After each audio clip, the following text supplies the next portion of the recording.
Happy Wednesday? What? It's what? Oh, happy Wednesday, happy Wednesday, happy Wednesday, happy Wednesday, everybody.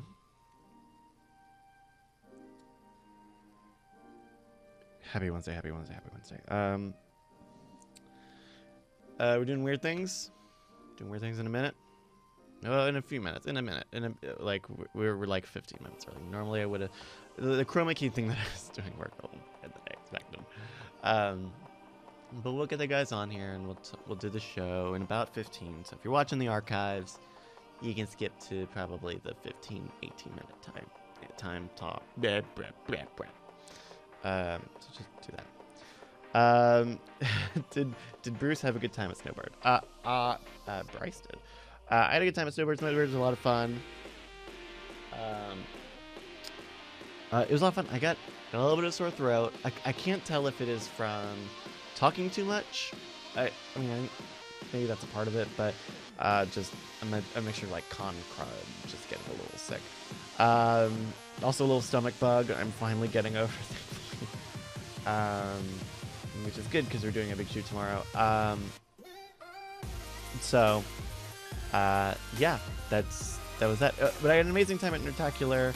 Nerdtacular was just bonkers fun, getting to see everybody, see people I'd already seen, see people I hadn't seen in a minute, and that was that was a lot of fun. JC Calvin said my sinuses killed me the whole time I was on the mountain. Yeah, man.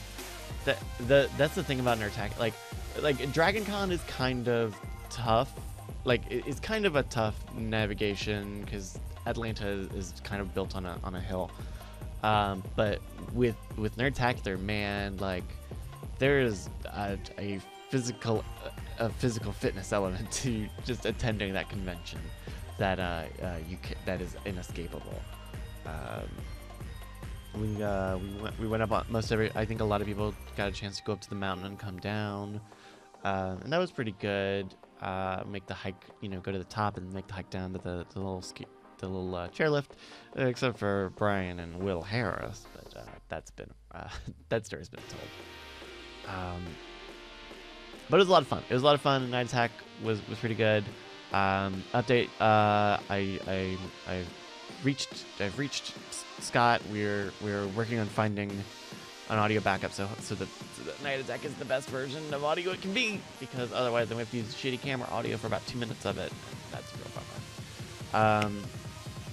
And then if you missed it, we did a Not Attack yesterday night here on the channel right after we rebroadcast the Nerdtacular Night Attack block with Jerry's OPP show. And that was a good Not Attack. We watched some videos, we watched some really sad videos, guys. Some really, really sad videos. And then at the end of all of that, we had a good sort of constructive, just open suggestions for bits, and we came up with a lot of good ideas for Night Attack bits, as well as just like reminders of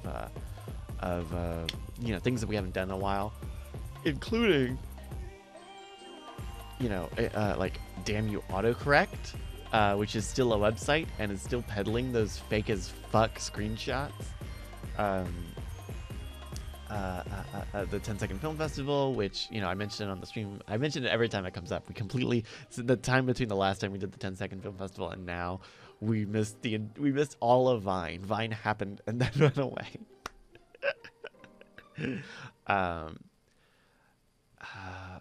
But yeah, doing the Diddy was a lot of fun, because that was not a super visual bit. That was a very audio based bit, which was great. We had a fun spin-off idea of the Startup Spelling Bee that we could do 1 or 2 times. Bringing back Challenge View. We could probably do Which Brands Touch Teens at least one more time. I think there's enough data to do one more of that.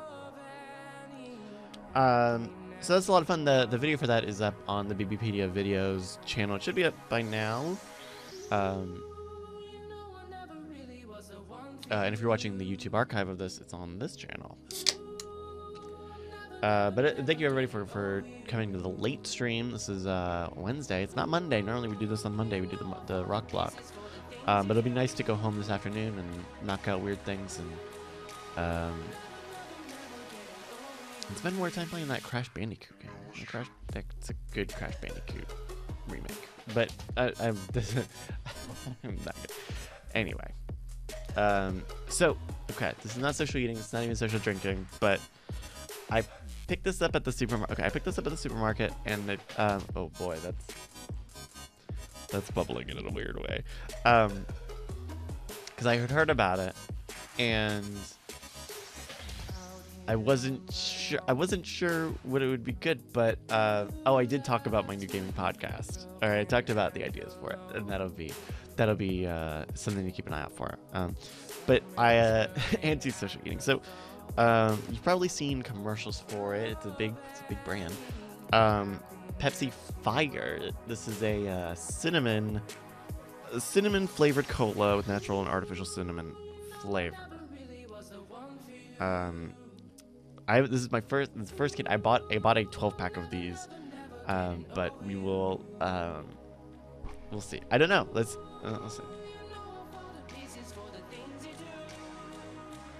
Oh, that's very cinnamony. It's not spicy.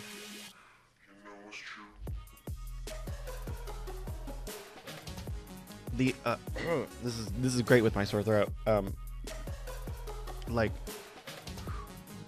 the cinnamon is very pronounced. It's kind of artificial in that it tastes like a fake. It tastes like what cinnamon tries to be, and does a good job of it.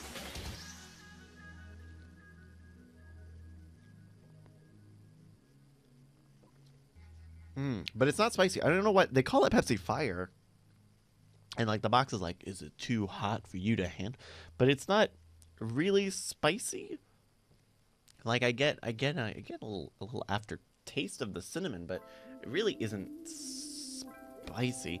Tizzle Smash says, is that US only? I don't. It actually probably is, because it's like a specialty thing, like a limited time engagement. And it's not like Pib Extra, which is supposed to have like a touch of cinnamon. This is a cinnamon flavored cola, basically.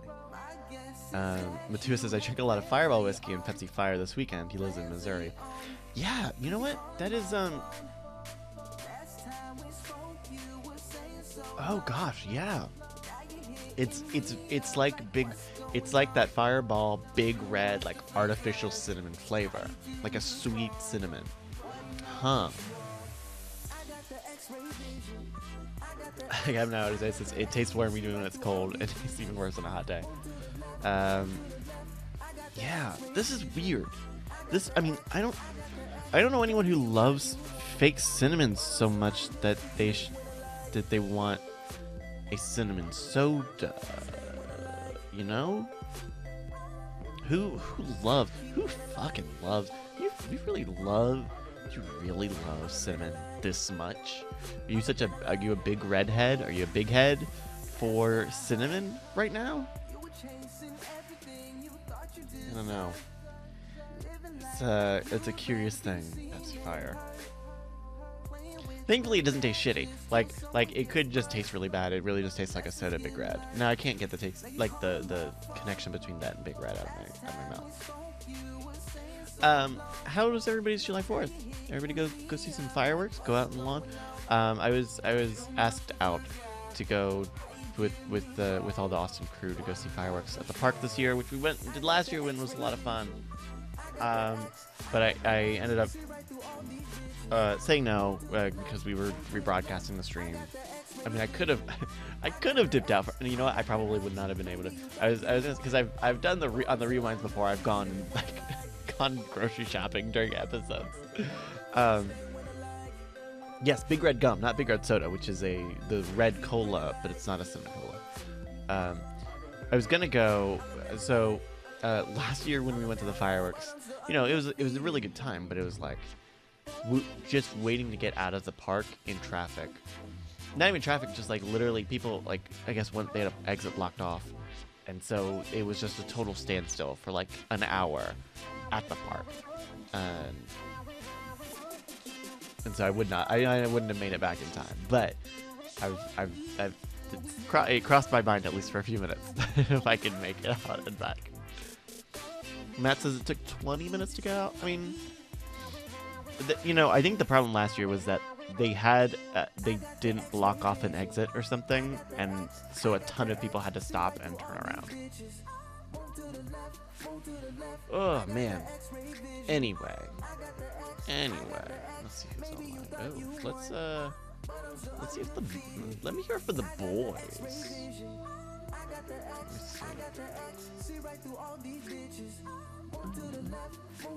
Hey Andrew, hey Justin.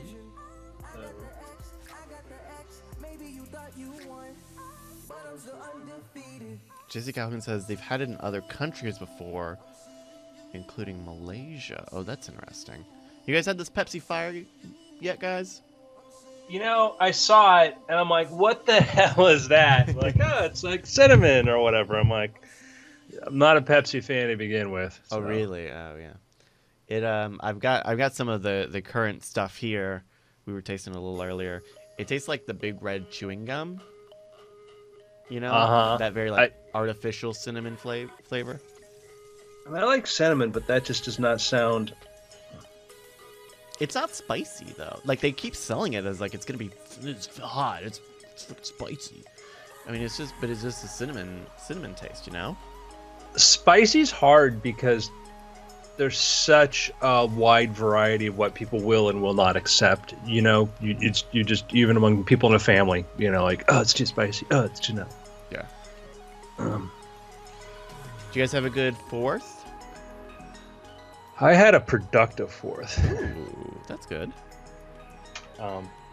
Did I show you the app I've been making, Story Voice? No. We are live, by the way. That's fine. I will send you a beta invite if you want to do a test flight on it if you're curious, and anybody else who's listening who's curious. I want it, the dream of a writer is you want to be able to pull out your phone, you want to be able to dictate a book, right? The problem is you have to go, in the beginning, period. It was very interesting, period. New paragraph. This was really interesting, period. Quote, you don't say, ? Quote, she replied, period, right? You have to dictate grammar and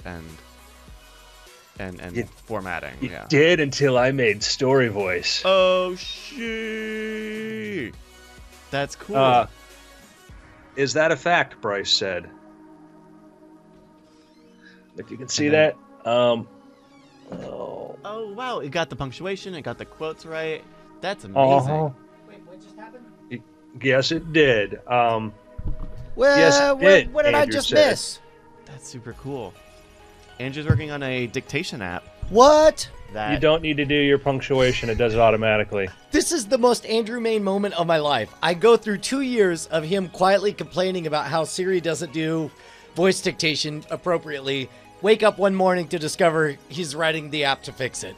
So we can go a little bit into weird things. Talk about there's been a big revolution in computing and what you're able to do. So I was just like, because I'm like, man, how hard is it to figure out if it's a question? And if I had something that was 90% accurate, that's fine for a first draft. I'm okay with a few mistakes here and there. I just want to get it down without having to go quote, end quote, comma. I mean, you have to say comma because commas are hard, but everything else. And as far as if I do, that's crazy, Brian said. It automatically goes in there, and I can do Puts these quotes around, like blank said equals, throw quotes around it, end it in a comma, unless you hear otherwise. Yeah, and I've got other rules in there that do that, and I can also do start dialogue. That's amazing. When I start the dialogue, what'll happen is anything I came up with a modality to make it easy, and that is you press the button to say a sentence. Mm-hmm. So it puts the sentence in a little block, says, all right, this is a sentence. I think it may have been a question, so I'm going to put a little marker that it's a question. So it's like if it has a hard and fast binary on off between blocks of sentences, it has a new set of rules that'll Yeah, define it. it's so I put it so you do one sentence at a time, and then you build into a paragraph. And then once you're done, once you said all your sentences, you click that, and it says, "I got a paragraph." Ooh, it ended, and he said, "I'm going to put a quote at the beginning." Oh, and there's a question mark there, so I'm put a question mark over there. So it goes through and does all of this sort of stuff. So I'm ready to let people who want to beta test this just email me, and I'm using TestFlight. Wow. It's the biggest limitation on it, I swear to you, is just the Siri voice understanding what the heck you said. So I've added in little things like remove the last paragraph. You can do chapters. You say new chapter, it'll number chapters. And if you go back and then change a chapter, you say renumber the chapters, it'll renumber it. Wow. You can add in character names. So if let's say you had Brian, what's your middle name? Alan. So if I had a character named Brian and a character named Alan, the speech processor would get confused. But I can say there's a Brian and there's Brian Allen is one person, and it'll know where to separate the parts of speech. Oh, wow. Wow. That's amazing. So questions about coding. Yes, I use Swift because there is a built-in natural language processing system in there that breaks down parts of speech. Because at some point I need to know, is it an adverb? Is it a pronoun? Is it this? And I will work on an Android version, but I had to solve it first with, the tools I had. But it uses the voice thing, so. Yeah. Very cool. It's been the fact that a guy like me could go make this tells you how powerful the tools are now. Yeah. Wow. That's phenomenal. So we'll talk a little about that because I played with ARKit and I started making stuff with ARKit and all that, and so anyhow. But yeah, it's problems like you want to use dictation to tell stories. And I have a friend, Britt Winter. She's been having vision problems and like losing her vision. And I was thinking about, man, like if you're an author, not being able somebody says me do one for screenwriting. Actually started that. I'm working on that. I wanted to do one for screenwriting, but I needed to build my language system to do that. So absolutely 100%, I want to do that. Anyhow. Do we have enough? I started an import downstairs. Do I have time to check on it real quick? Make sure it did that thing correct, or are we about to start? Okay. All right. Give me 2 minutes. Okay. No worries. Justin. Oh, you're mute. Uh-oh. That's why I can't hear you. Is that on your side? Yeah, I'm not getting anything from you. Your speakers seem to be working fine. Call us back, I guess? Call us back. Huh, that's weird. I'm Justin Robert Young. I mean, My really. Kickstarter's amazing. I don't want to be a jerk, but, just somebody's got to say it. Let me reorder this Amazon item I ordered Sunday for next day delivery on Monday. They did not deliver, and then they said they'd give it to the next day, and then they said, we're just going to have to cancel and ask you to reorder it. What? That's... I know. You just get so used to things getting delivered. Every now and then you get one of these delivery folks who, like, doesn't know what they're doing. Mm-hmm. Yeah, we tried to order, or we were ordering tape on Amazon, and it was kind of nope, still nothing. Okay. And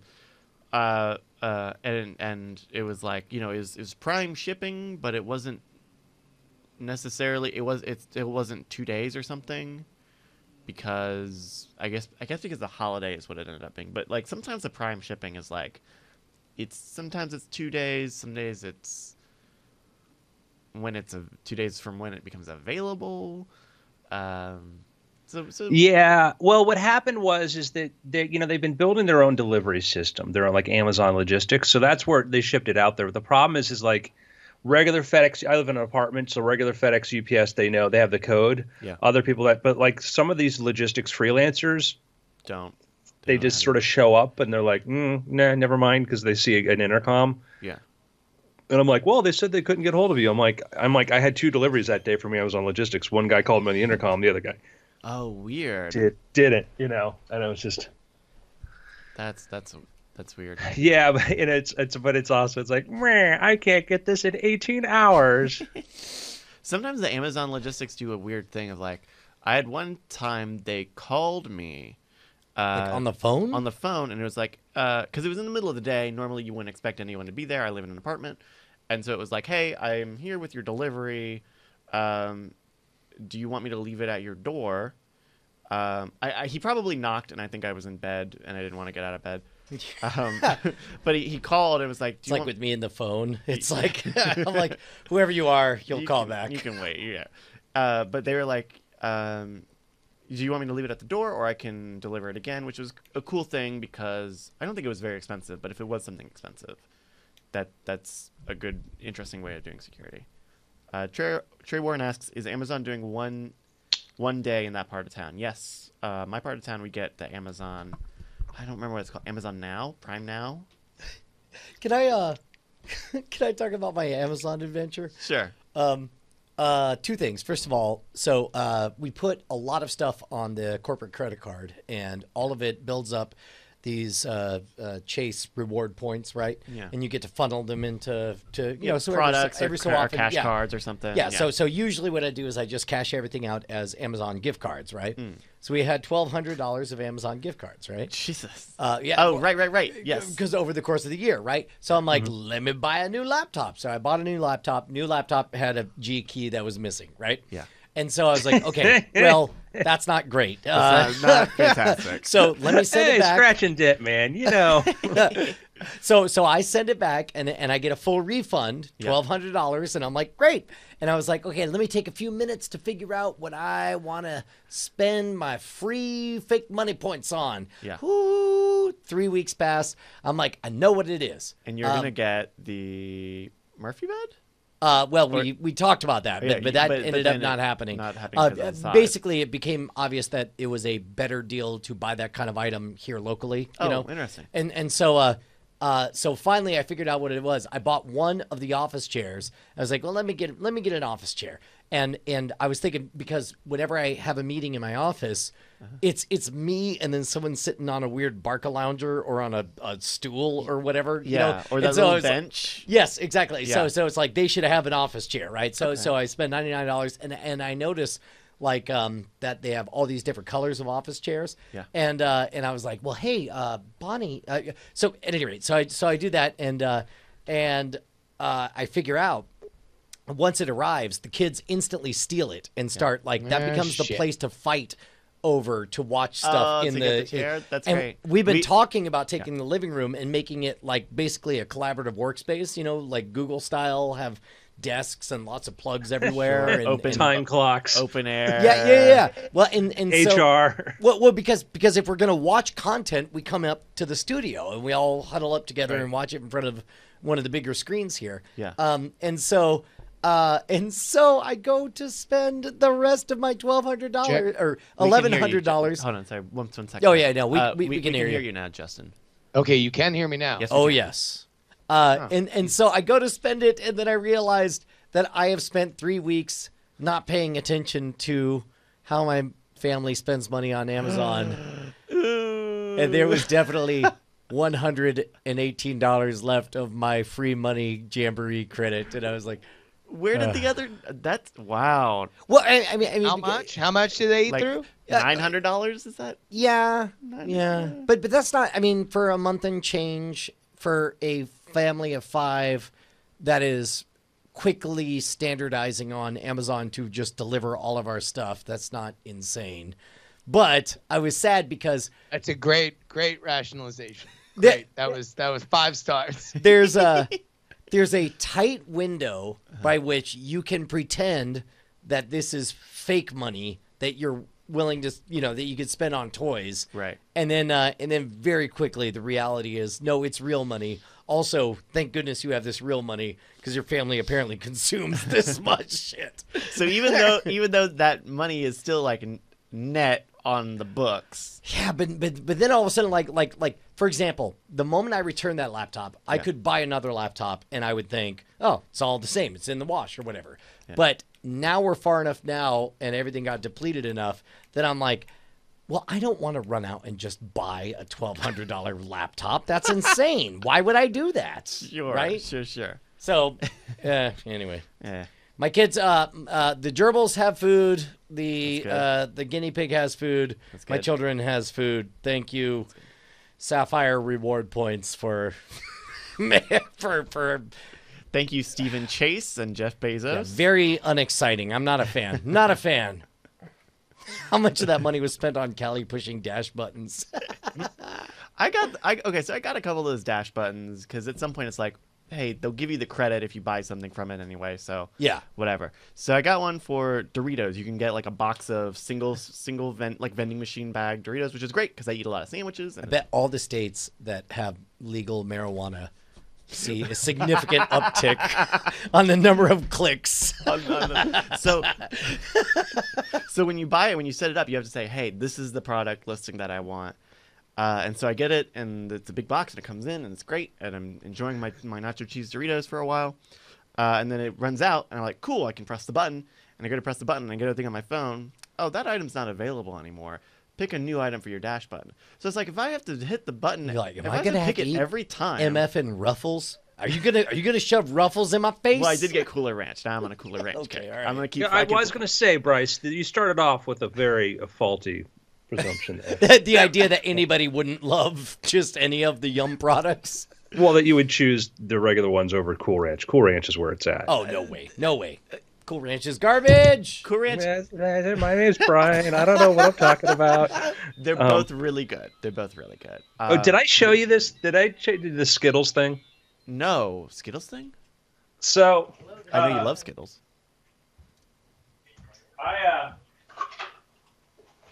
I never make fun of. Almost never make fun of like a company or anything on my Twitter account, right? Andrew's Andrew's a nice guy, nice rep, whatever. And then only thing I've ever complained publicly about is the sour apple Skittles. Oh, yeah. No, that's garbage. Lime was where it was at. You decided to introduce poison into our ecosystem, and whoever it was that did that, shame on you. I still bought Skittles, but I'd be like, Yes. Okay, next. Sour apple is garbage. Right? So on Twitter, I would frequently make comments about oh, it's like this, and then make some comment about Skittles, what do we do some of my Skittles, and then had to wince through. I ripped into green apple Skittles. I get a direct message from the official Skittles account. Okay. Like, what's your address? Where you at, punk? I'm gonna fight you. I'm gonna fucking fight. It's going to be I'm like, this will be interesting. It's going to be a cease and desist, I'm like, all right. I go to my door and I open up the door and I see a package there in the size of a box, like a MacBook box. But it's not. Yeah, wow. And I look at it. It says Sublime Sir Lime Kit. Oh, and it's got a little Fallout hazard. Post-nuclear stuff. What is that Right. about? Oh my gosh, is that all lime? Inside, I survived Limeageddon t-shirt. a fanny pack, A fanny pack, perfect.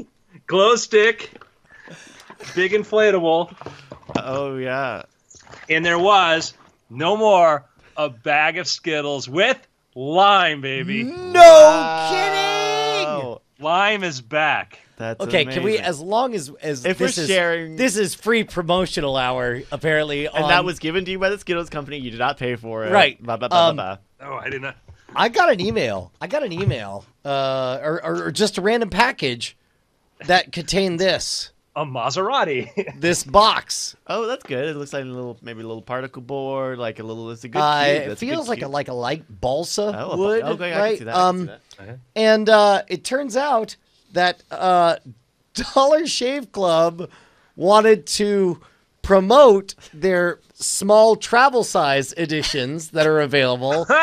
So they made a miniature bathroom with my goddamned name on the mirror in fog on there.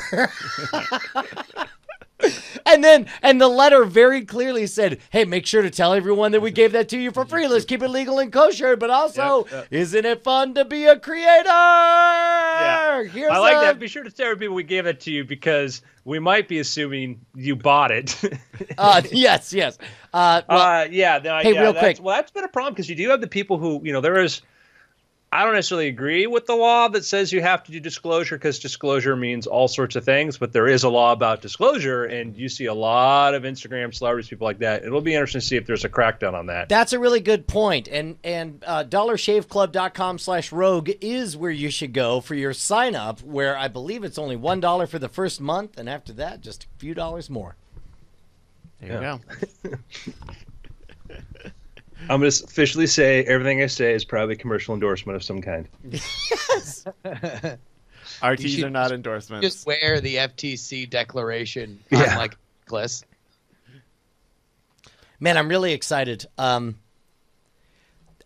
gonna lie, there are some weeks I don't know what we're gonna talk about, but this week all of us had enough exciting stuff that I'm just really stoked that that we're all on the stream together. I think there's gonna be a lot Yeah, to talk about. thank you guys for being flexible on that. Yeah. Yeah, I think we had a choice. You could. I Always, mean, hey, you could man, always do that. anything, one for all. One for all. Well, hold on, I think you meant all for one, but that's fine. You're focusing on the wrong side of that Same. equation, that dual reality they created. All right. Well, you guys get to do a show? You want to do a show?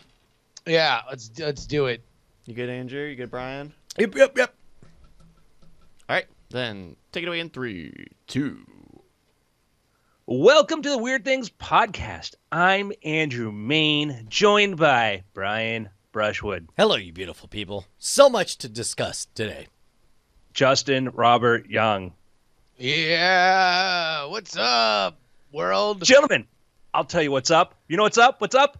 What's up? I'm going to invite you on a beautiful balloon ride. Oh, man, what could be more delightful, whimsical, and fun? I love balloon rides, man. They're the best. I mean, this isn't one of those balloon rides where it's technically possible for us to fall to our deaths, is it? Well, Brian, it's technically possible for you to fall from your death anywhere, sitting in your chair right now. Oh, well, Fair. in that case, it might as well be way up in the air in a beautiful balloon. All right, now we got room. There is a very hilarious Dave Chappelle joke about a balloon basket, which is very funny. And I'll refer you to the go, if you know what I'm talking about. Ta-ta. Yeah. There's room in this balloon for 14 other people. Who else are we going to bring in this balloon? Who else do we want to have come on our balloon ride? Okay, now, is this a arc balloon or a jaunty afternoon balloon? Jaunty afternoon balloon, if I know what that means. Okay, well, All right, what I mean, like, first thing, yeah, Brian's wife and children immediately. no, Those, goodness, those are you? come on. Hold on, whoa! He said it was a jaunty afternoon. I'm not taking them. No way. I'm gonna take. And I get to invite anybody. Yeah. Former President Barack Obama, Cool. Barry's on board. Barry Obama. Who else is on board? Yeah, I'm going to invite Brian's family. So all of Brian's family is on Okay, board. but they have to stay on the other side of the basket for me, which means I also get to invite Jimmy Carter, the ghost of Ronald Reagan, George Bush, and George Bush. Cool. So we're all on our balloon ride. We're going Yeah. up. You know what? And we're going to go do this in Orlando. It's nice and flat. You can kind of like see for miles and miles and miles. Sure, that makes Oh, sense. yeah, beautiful, that famous Orlando skyline. Mm-hmm. Flat. You know what? What could possibly go wrong? Nothing could go wrong. It'll be great. We have 14 people, including one ghost of a president. 16 of us. 2 plus the people we invited. 16 of us. Okay. Well, Former heads of state. Brian invited them all. I'm gonna have to invite a bunch of other ghosts, or maybe our current president. I don't So know. let's play a game. What would be the worst thing that could happen? I mean, Other than just outright dying. falling. Getting struck by lightning. Oh, Ooh. bird strike. Worst Bird strike. The worst thing that can happen is we never come down, right? Is that the worst thing? I mean, eventually, when you aside starve to from death. dying, It's like the Fifth Dimension song, up and away in a beautiful balloon, you know? I'm just flying forever. Or the Prodigy version. hurry Prodigy up, version. Amazon flying drone, deliver us some food. Yeah, but don't get so close that you sever, that Yeah. you cut down our balloon. So let's think of things that go wrong. Lightning would be bad. Lightning not be fun. Never coming back down. Temperature. If it's temperate when you leave and then suddenly not temperate, that would be unpleasant. Okay. Any of you ever been up in like a balloon? I went when I was in second grade. If you bought a... That was a dream, Brian. That never happened. No. Well, first of all, you're probably right. But I do have a memory of being in Colorado and at a Christmas tree sale. And if you bought a Christmas tree, you got with to He-Man. you got to go up for a little bit in a hot air balloon. What but a it was weird only promotion. Yeah, it was. It was. It's like this guy's Christmas tree farm and his wife. If you got to help my brother, you got to help. He's got the hot air balloon. We've been sitting in the garage. What are we gonna like? What am I supposed to do? Give free hot air balloons to everybody who buys a Christmas tree? I mean, that's kind of what happened.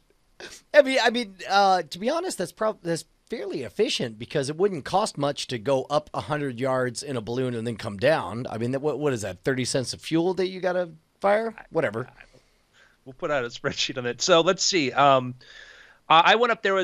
I went to San Diego once, driving to San Diego, the animal park there, and I'm with our friend Mary Jarris. You know Mary, and we're driving along, and I look off in the distance, and I see a big silver. Real quick, when you say the animal park, do you mean the world famous San Diego Zoo, #1 conservatory of pandas? Yeah, that in the safari park. So we're driving along, and I look out there, and I see a big silver floating sphere. I'm like, UFOs are real, folks. I'm like, UFOs are real. I'm looking at a UFO. Clearly, it's a UFO. It's a giant silver floating sphere. I'm like, and I'm one of these things. I'm like, well, this is going to be interesting because I have no idea what I'm looking at, But it seems odd. Can I tell you my previous experience was of all the different airlines, there's one that has a distinctive design, which is American Airlines, in that they do the polished aluminum sides or whatever. And if the sun is behind you and setting and a plane comes in, it does not appear to be, even if it's sideways, it does not appear as a plane, but instead all you can see is that thin, bright orange line from head to fuselage to tail that floats there, and it looks for all the world like a floating disc. So given that that's the case, like there was definitely a couple of times I looked over and I was like, what? Oh, wait, it's a plane. But that was hot for a moment. This was a sphere. This was like full-on sphere. Full-on circle. Like yeah. I'm like, all right, well, this is going to be interesting. We get closer. And it was.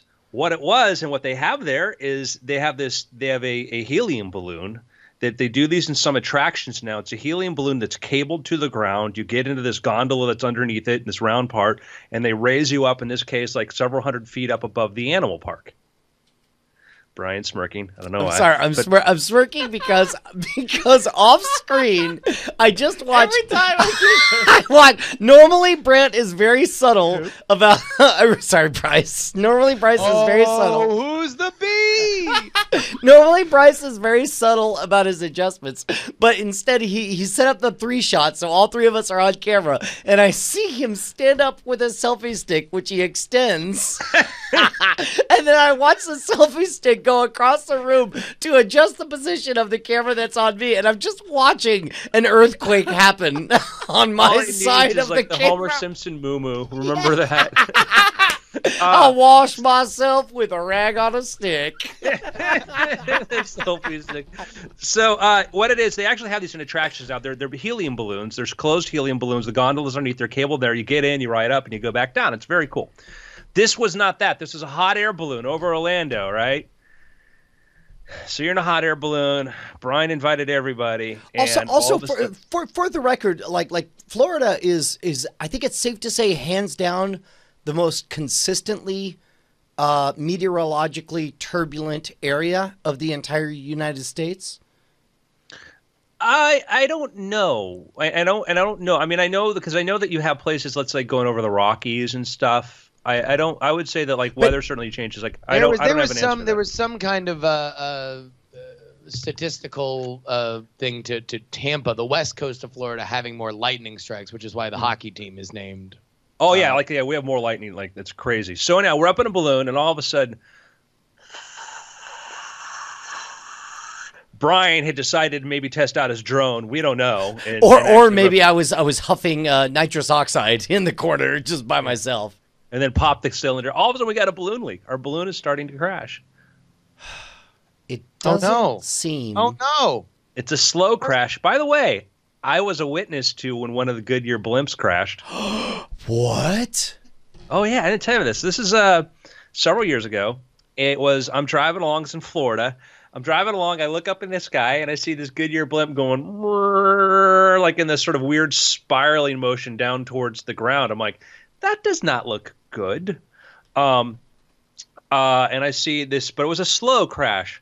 I run home, I get my Canon XO1 camera, I go back to where this was, and there's news crews everywhere over there. I pull up, I hold my camera up there, and somebody goes, "Oh, news crews, you go stand over here." I'm like, "Yeah, sure, okay." And so I get corralled over with other media.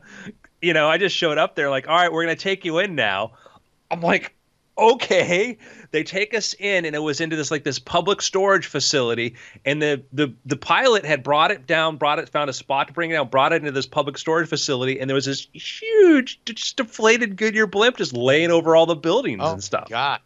You know, we get in there, I'm like, well, this is really cool. I guess you should pretend to record this. And I'm like, well, I guess just to clean it up, they're just going to bring in X-Acto blades or something. But it was a very interesting, surreal experience to see what it's like behind the scenes at things like that. Because like, the media, we're here right now. It's like, yeah, you waited over there for 45 minutes with other people in the media talking about what was going on. Somebody told you, we're going to bring you in, we're going to do this. And you didn't record that because it's just the pre-brief.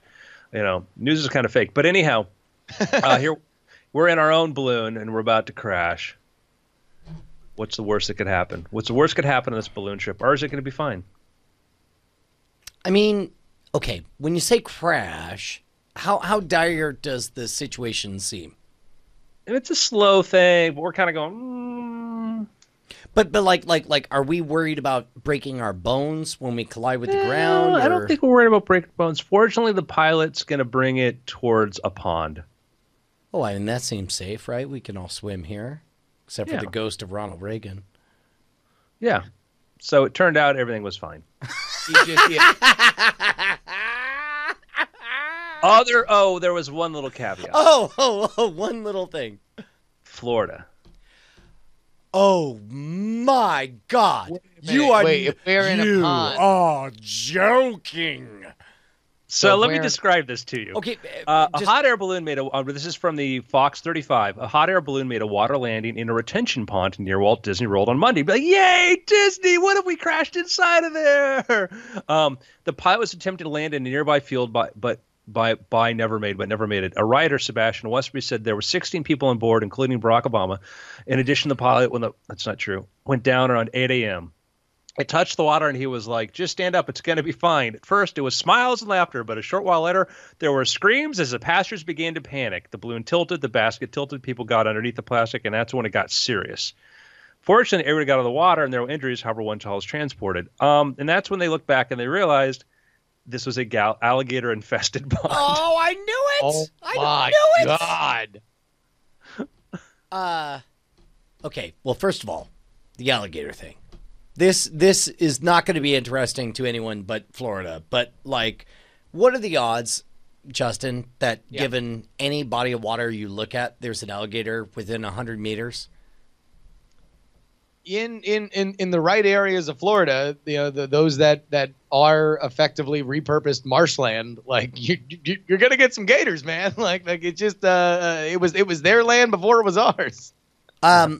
Okay, but, and yes, you should be afraid of gators. Don't mess with them or whatever. But also, I think as both of us as individuals who have spent time in the water with gators, that's not the part that scares me. The part that terrifies me, and the part that I wanna just reach out and throttle you for inviting my family onto this weird thing scenario, is that panic thing. Because if I picture myself in a hot air balloon going down, and it's me and a bunch of strangers, I have very little fear. It's like I'm either gonna swim out or I'm not, and I'm not overly worried one way or the other, right? Like, hilarious magician because dies you are in in a group of strangers. You are looking out for number one. Yeah, So well, it's that's like, all as that long as- exists, right? I mean, it's like that's all there is. But It's bad time to announce that we're going to be doing the official Weird Things balloon ride escapade now. I feel No, like we should. Just so you know, if this thing goes down, don't be looking to Brushwood for help because he is. Okay, unless you invite my Brian's family. calling a one-person Uber as it's descending, so he can hit the waves. And The when I picture this same scenario with any number of family members, it becomes absolutely horrifying. Like I just become abjectly terrified about what I would think in that moment. because now your problem is calming everybody down to the point where you could get from one point to the other, right? Right. So think about it. Like on the one hand, like my first thing is to calm Bonnie down and make sure, like I have to assess whether or not I have a lieutenant who is on the same plan as I am. Then we have to divvy up the children by responsibility. And I find myself in the weird moment of like, who do I trust? Like, do I trust Penny to get out on her own? Oh, geez, this is harsh. And how long would it take also me to remarry? How long would it take me to have more kids? oh, Yeah. jeez. How long is it unseemly before I start dating again? Like, Also, what's that number for vasectomy reversal again? 5713 reverse. Did I pay the hot balloon operator before, or I still need to pay him for? Well, you know, sabotaging? it's a very interesting thing. I that pull out my wallet and I shout, "Here's your tip!" and I throw it at his face, knowing that it doesn't matter. I grab the youngest. I said, "Bonnie, grab the second youngest." I say, "Oldest one, you're on your own," and we all dive out. report cards out. I'm like, and then as I go down, I shout, "I'm sorry, Barack Obama." Yeah. Like, who am I gonna have to pay tuition for the most? That's horrible. It's horrible. But there is a thing. I talk to friends when my dudes buddies have like kids. First, they go through this period where like, man, like, yeah, my wife is fat, and then like, yes, there's this alien in my house, and then the moment hits, and it always happens. I'm like, just wait for it. It's like, I would die for this thing. You know, there's like this change that happens where you're like, yeah, okay, it's I'm involved in this thing. I guess something happened then, just something, the chemistry kicks in, the biology kicks in, and all of a sudden you're like, okay, my purpose now is to make sure this thing survives no matter what. Whatever the inconvenience, it's irrelevant.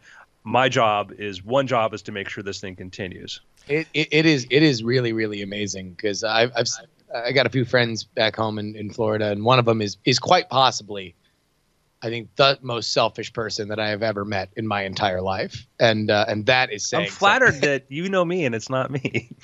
Oh yeah. Oh no. Believe you me. And yet, you know, even though he has had problems with the mom, the love for the kid is something that I've never seen in him at all before about anything. It really is remarkable. Yeah, it is fascinating how that happens. So before we move on, like this idea of crashing with family or whatever was made very, very real to me because one of our locations to family vacation is down at South Padre Island. Like many islands, it's, you know, this isthmus or, no, I guess isthmus would be attached.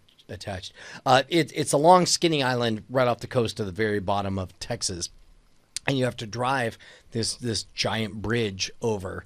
And apparently, one of the sections of the bridge had fallen out, but this was at night. So the people who came up after it were just, you know, hey kids, we're driving to South Padre Island. They got up and just went over a cliff and never knew it, and then smack hit the water. You know, who knows whether, you know, what angle or whatever.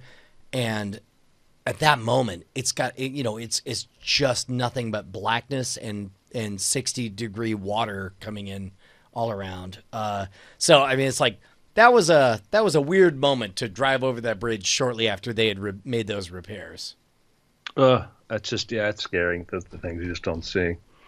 But you know what you can see coming is your support for our Patreon. Oh my God. Absolutely. Yeah. Patreon.com/Weird Things is where you can support this very, very program. Head on over there right now and kick us in a couple of schmeckles because that is how we keep this show going each and every week. Even when we got to delay it a couple days, like we did today. So thank you to everybody who continues to make this show a reality.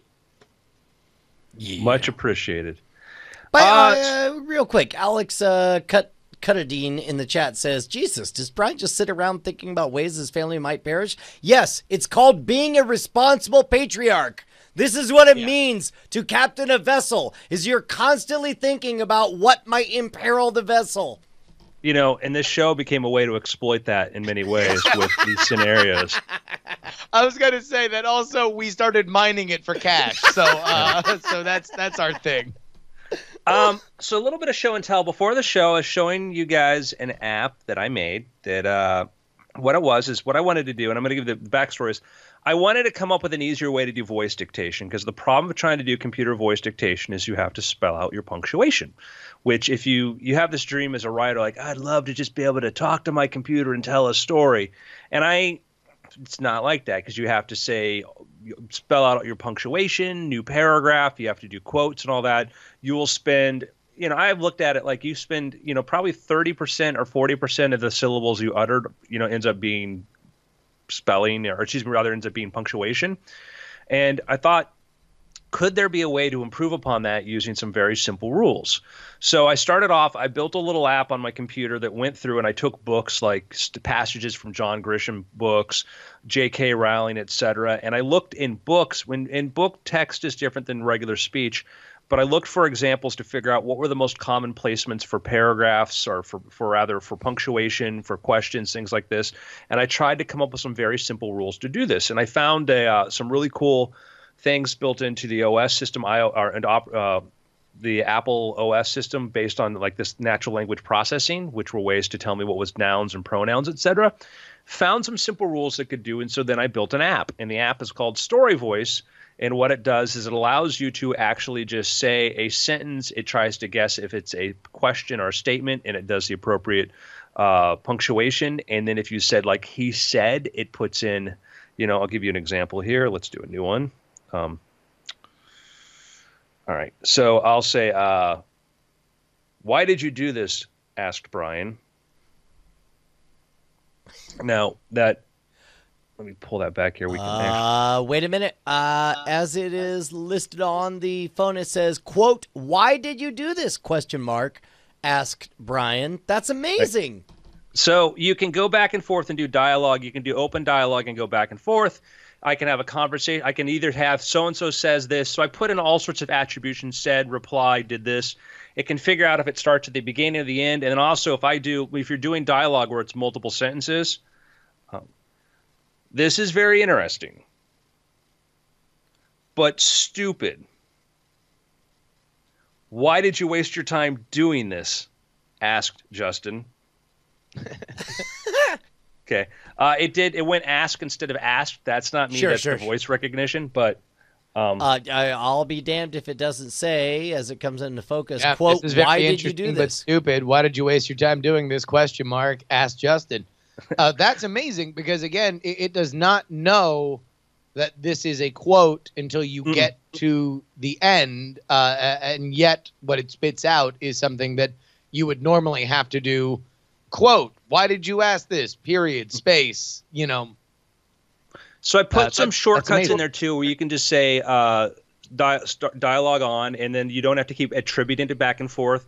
And I'm going to be testing this. If anybody wants to try this, just email me at amian@gmail. It's iOS only, so it's for iPhone only because of just the language processing system it's built in there. And I want to get into that for a moment because it's not actually plugged for this yet. But I'm excited about this because I was able to make this. I was able to use this because of the tools. We're in a really cool phase right now, and I've been playing around with some stuff using Google's machine learning and their visual systems and stuff.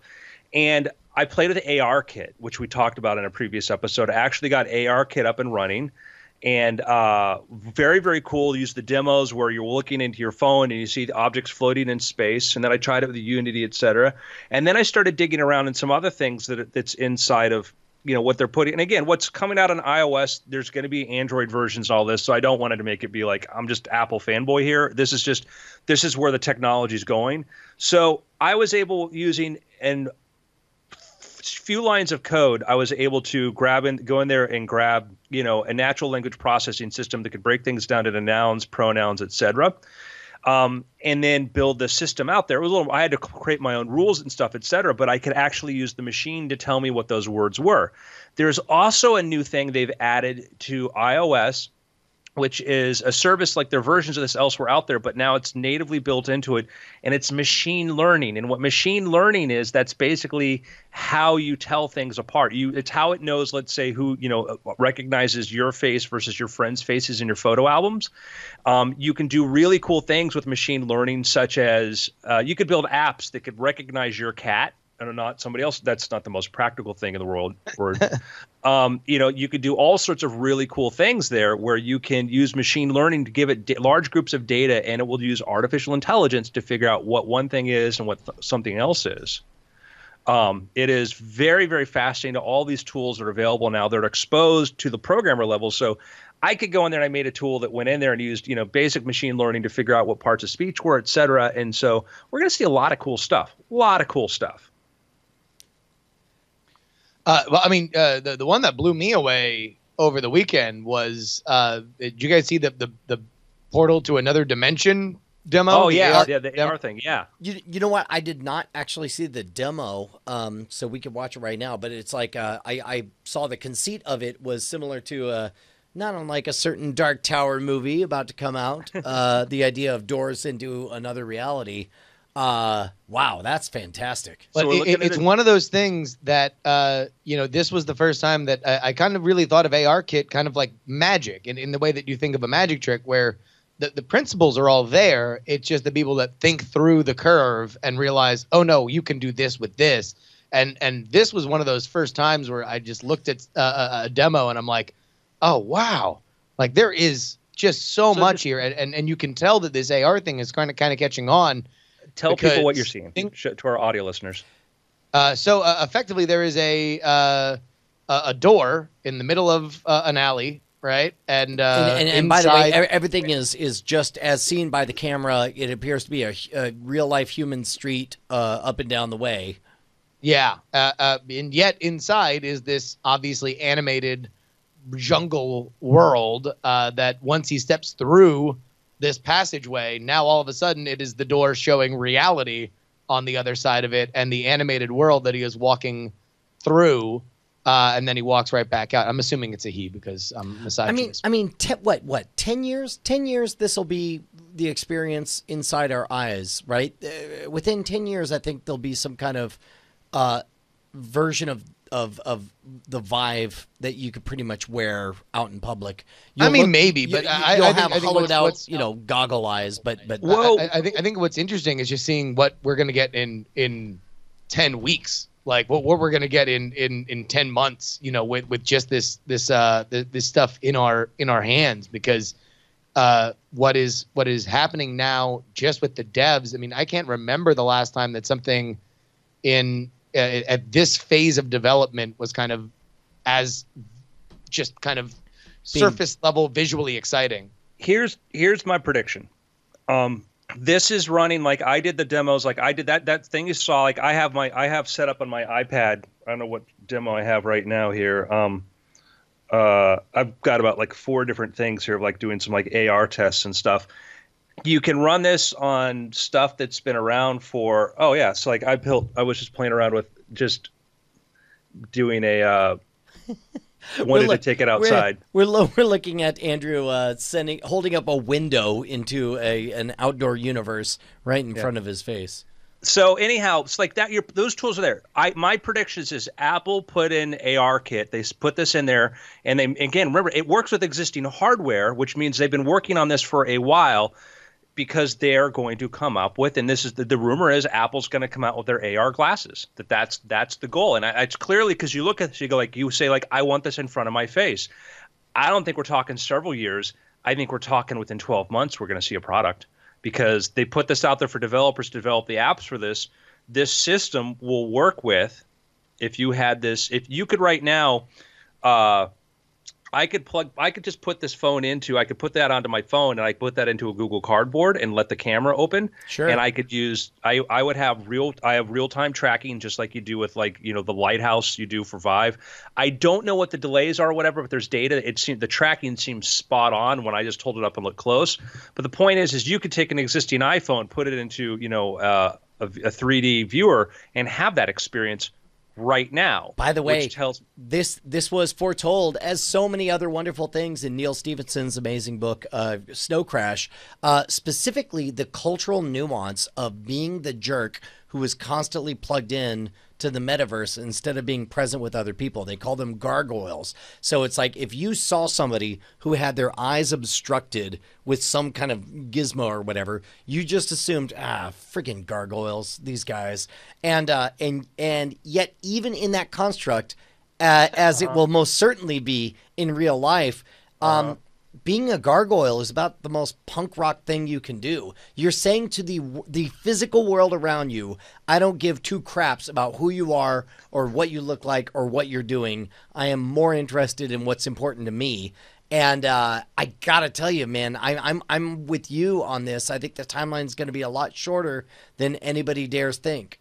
Well, I think that was, you know, I'm going to bring it back to, remember that Google Glass demo? You know, the first time they showed it, and they're jumping out of a hot air balloon, skydiving, landing, and you're looking through this viewpoint, and you see this display in the corner, and this, and I'm thinking, I was at a point, I'm like, yes, augmented reality is here. Google Glass is the most awesome thing in the world, and then you're like, wait, that's not it. This is just a little thing there. It's just a webcam duct taped to a pair of glasses. Yeah, and then we got, it was a great demo. Then we got, HoloVision. You're like, yes, I'll put this on my face. I don't care what anybody thinks. Like, I get this little thing, this little tiny window in front of me here, you know. I would say that the Apple is always, Apple looks at what everybody else has done, and Apple will say, watch somebody else go into a market and go, nope, not ready. Tablets, phones, things like that, you know, and they're not, you know, the first. They're usually the ones that they're probably the ones who time it right when the tech is right. Yeah. We've talked about this before about where the hardware, where look at Moore's law as far as processor speeds, things like this. We're at this wonderful point right now where ARKit surprised everybody because of the ability to, you know, its ability to track. And what they do is they do several cool things. When you load up one of the demos in there, as you see, it's using accelerometer data and all that, but then it uses a visual system to find flat surfaces, and it'll draw these rectangles in visually over where, like, flat surface here, flat surface here, flat surface here. And it's incredible because I'll walk into your room, you get it'll put an object in the room, you walk all the way into another room away from where you started, and you can still see the object because it puts it over the screen. But it's amazing how you can go 30 feet away and it still keeps track of what's going on, and it builds this map. So tell me, which do you think is the bigger influence? Is technology finally allowing us to have video game style overlays? Because like, for example, the experience of walking out of a room but seeing where something is, you know, through the walls, that's a fairly common trope in a number of video games, including like Left 4 Dead. So here's my question. When I think about the military, when I think about, wargaming and stuff, it seems to me that there's a curious relationship that so many of the video game elements end up showing up in real life. Which one is affecting the other? Is this us projecting what we wish our heads-up display in battle would look like, and therefore it shows up in a video game? Or is this a generation raised on video games with a heads-up display and therefore says this would be very helpful in a theater of battle? I would say that sometimes it could be both. Is that you have to have a starting point, and so much of, like, Pentagon and defense industry spending on speculative stuff comes from people who you sell generals on, this is the future, just like this. Your soldiers already play video games. Now we're going to give them this tech that's like this.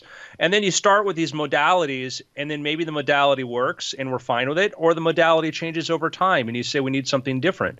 You know, we're at the 10-year anniversary of the iPhone, and the thing that we take for granted is that we're so used to our devices where we touch the screen, we move things around, we don't even think about the fact that 10 years ago that was novel. That was a novel thing, that the interface for your phone would be the entire screen, that there was a debate over my favorite moment of the initial iPhone demo is the like Beatlemania reaction that Steve Jobs gets when he flicks the menu for the first time, because we had been so conditioned that everything was just a button that you press that brings up a new static menu. But the idea that you could just flick and all of a sudden it would roll was just watch that demo. I'm sure it's going to get a lot of play with the 10-year anniversary coming up. Smoothly. And that was one of the things, too, is Apple said it's not enough that this action has to move this.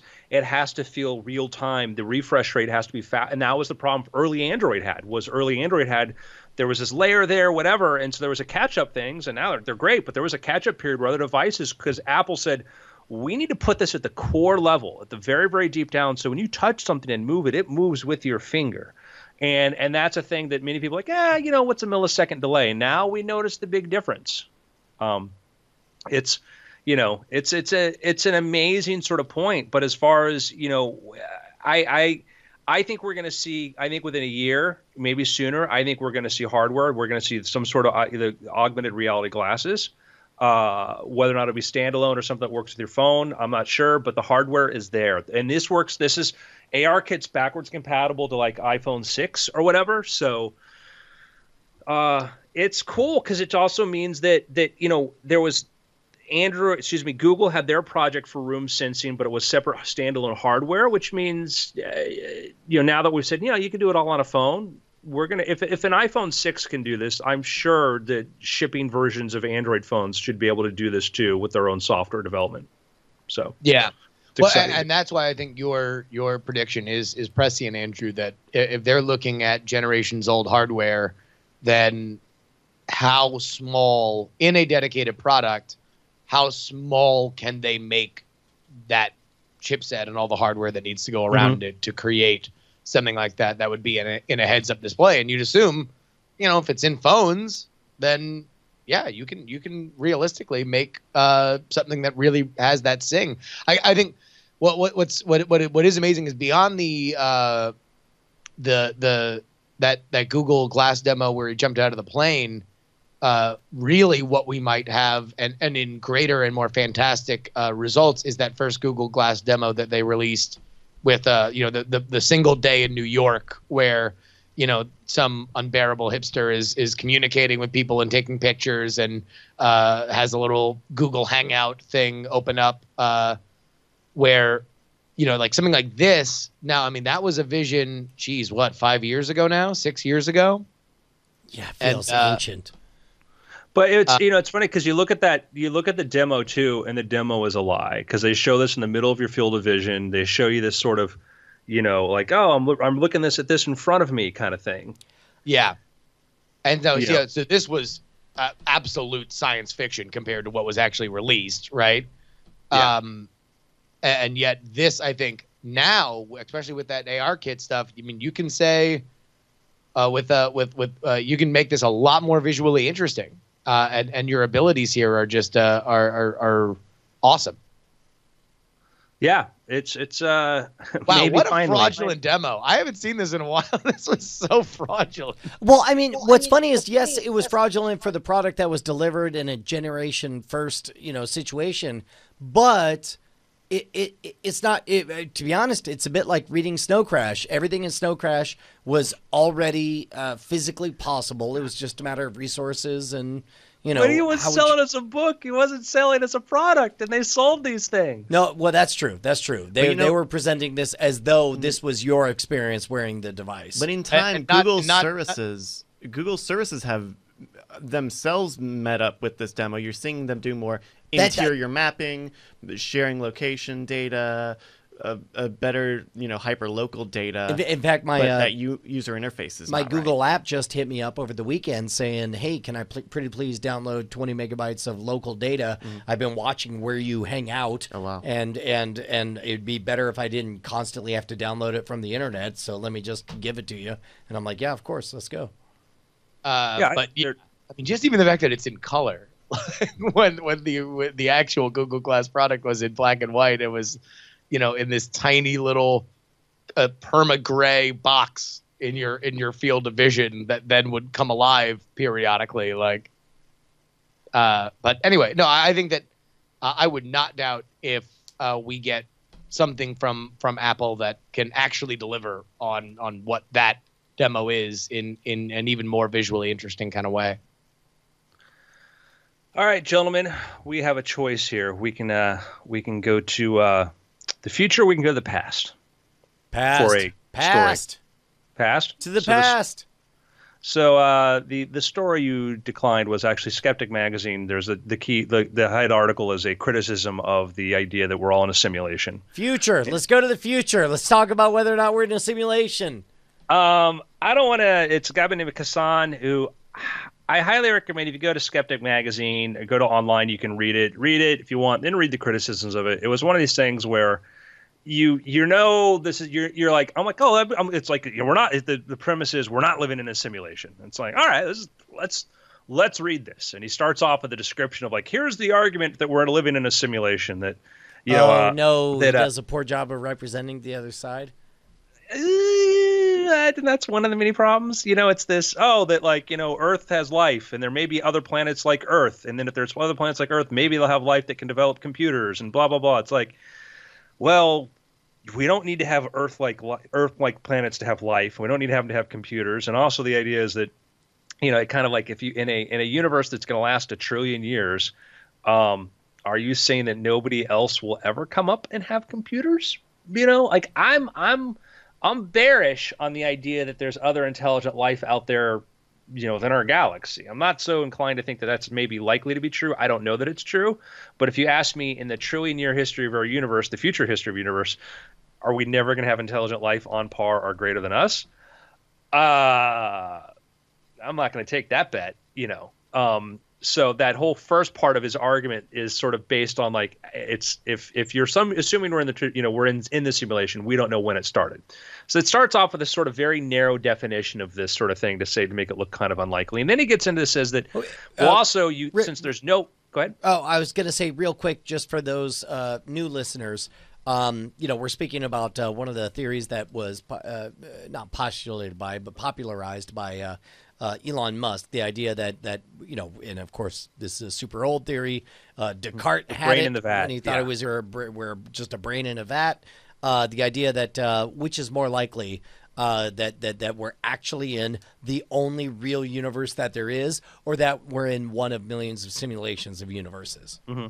And the argument as presented is I used to use this and it's a very, very old example. And it's been, lately Nick Bostrom's talked a lot about this, but I mean, this goes way back to, into the, Enlightenment period, talking about a demon trying to construct a reality sort of stuff. And the argument that I would give is that like, well, if it's, if you can develop a computer that can recreate your life, reality, and there may be other civilizations develop computers, and they can develop realities as complex, realistic as their own, and they could have a near infinite number of these, what's the likelihood we're in a real reality or in a fake one? And it would seem like awfully likely we're in a simulated reality based upon those assumptions. And the argument says these are assumptions. And you have to say which assumption falls apart. And he sort of says, I don't think it's likely that anybody else is ever going to develop computers. I don't think it really falls apart there. In a trillion-year history of the universe, we're so effing special then, which is really weird. I think there's a great, but anyhow, he then says, well, here's the problem. He says that according to this argument, there's no way to know if this is true or not. So it's not even empirical. It's not even science, blah, blah, blah. I'm like, well, he said that. The people making the argument haven't said that said that there's no way to know. And I had a problem with that assumption in his critique was, we don't know that there's no way to know. And scientific inquiry starts with a question. The question doesn't have to have any basis on fact or anything. Science is not a set of facts. Science is a process. And you start somewhere in the process. It's like you have a hypothesis. You have a thing like an observation hypothesis. What if this is true? And there are many things that at the time we had no way of knowing how we could test these things that later on we could test them. The Big Bang, the idea that the universe started at some point, that later on we'd actually be able to measure it, observe it, which we do now. Crazy, but we do that. So, and there are ideas on how you could tell if it's a simulation. You look for little artifacts, as far as, data compression things, all this sort of things. There's a lot of ideas on how to test this thing. So it was a very weird straw man argument, of this is, likely so. And then he gets into this weird sort of idea of, talking about how like brains aren't computers because brains don't process, and it was just this very. And I went back and read an article he wrote 10 years ago about artificial intelligence, how it's just sort of fallen short and it's just not going to deliver, and it's sort of this kind of BS. And I'm sitting here thinking like, I have machine learning on my phone. Computers beat us at Go. Computers can recognize images not based upon, and it was a very weird narrow definition of image processing. It's like it can recognize one photo and then tell you what it looks like from a different angle. AI is doing really well. So yeah, sure. Anyhow, point is, it's worth reading than reading the discussions there. But I think, are we sort of all on the same page? Like, yeah, could be true. No. I would say we're not. I would say of the three of us, I'm the most skeptical that this is the actual reality that we live in. So you're fully on board. This is. I'm sorry, suckers. No, I'm fully on board would imply that I had a less reasoned position. I'm gonna say, all things being equal, I understand very much the argument. Like, oh wait, you're just saying that out of all of humanity or out of all of the universe, I just happen to get created, and I just happen to be, and I happen to be, and I happen to be living this life. I deeply understand the speculation that it's like, if you're making a bazillion fake universes, then it seems like I would be in one of them. So I'm gonna read you the last two paragraphs then, Brian. I want to get the Brian hot take on this. Right. Yours too, Justin. Okay. And again, it's a weird discussion of computer processing. So this guy's got a background in computing, but it's just, I'm like, this is not, it's the danger of using your personal definitions and not the ones that other people agree to, because Right. you can define them in ways that apply to you. But let me read you the last two paragraphs. There's another irony concerning the notion that we're all just computer simulations. If you believe you're living in a computer simulation, then everything you think you know about the world, including its vastness, the probability of intelligent life elsewhere in the universe, and even the very existence of computers, is part of that simulation, and is completely worthless. The evidence on which time out. Like immediately when I read that, like that just sounds like. That sounds like Steve Harvey saying, well, the moment someone says they don't believe in God, I just walk away. I don't understand it. The evidence on which the entire chain of reasoning depends, in short, is illusory, and so nothing at all can be argued from it. Next paragraph. Finally, if we believe we're just simulations, how should we behave? Should we treat everyone around us as if they're a figment of someone else's imagination, shamelessly manipulating them for our own pleasure or gain? Should we take careless risks, knowing we'll live again in another simulation after a reboot? Should we even bother to get out of bed, knowing that it was all unreal? I think not. Applying a variation on Pascal's wager, I'll live my life on the assumption that I'm real, and so are you. This is so it's by Peter Casale. I hate everything. I hate every word you just spoke. Hey, not my words. Okay, okay, no. I'm just saying I hate the words that were spoken in that order with the meaning that they conveyed.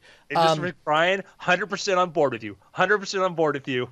Here's the thing: is whether God is an alien in a different dimension that caused two brains to smash together and cause the Big Bang, whether it was random accident that happened, whether I am in reality or whether I am in a simulation, my life is defined by me being born, absorbing as much information as I can about all the links of the chain that came before me, and by trying to do the most good that will be remembered by the most links in the chain ahead of me. That is all I am, no matter what reality is around me. And this infantile argument that, oh, well, if it's a simulation, let's just kill each other, is the same argument as, oh, if there's no God, let's just kill each other, is the same argument as, and I hate all of it. I hate all of it because it's clear that, assuming that we have a real handle on real society, it is true that everybody inherently wants to contribute and be remembered down the chain of history, just like I do. And I don't know. I hate those arguments. I think inherently there are two people that, and I'm going to say this sentence, and I don't mean to attack the publication, but there are two people that read Skeptic magazine, or find themselves in a skeptic community as defined by that. And in my mind, it's people who are obsessed with questions or people who are obsessed with answers. And what has frustrated me the most, and what if I dare say this podcast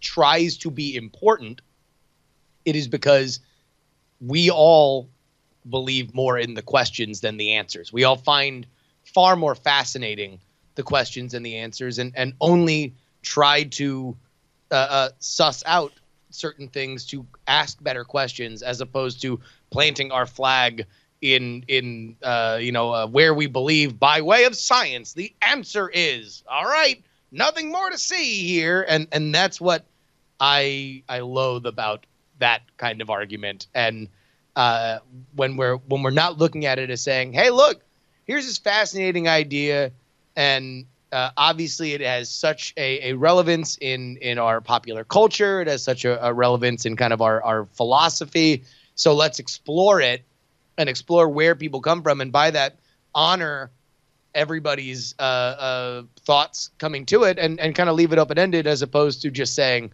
well, look at this, I took a good hard look at this, and by science it's not true. Move along, folks.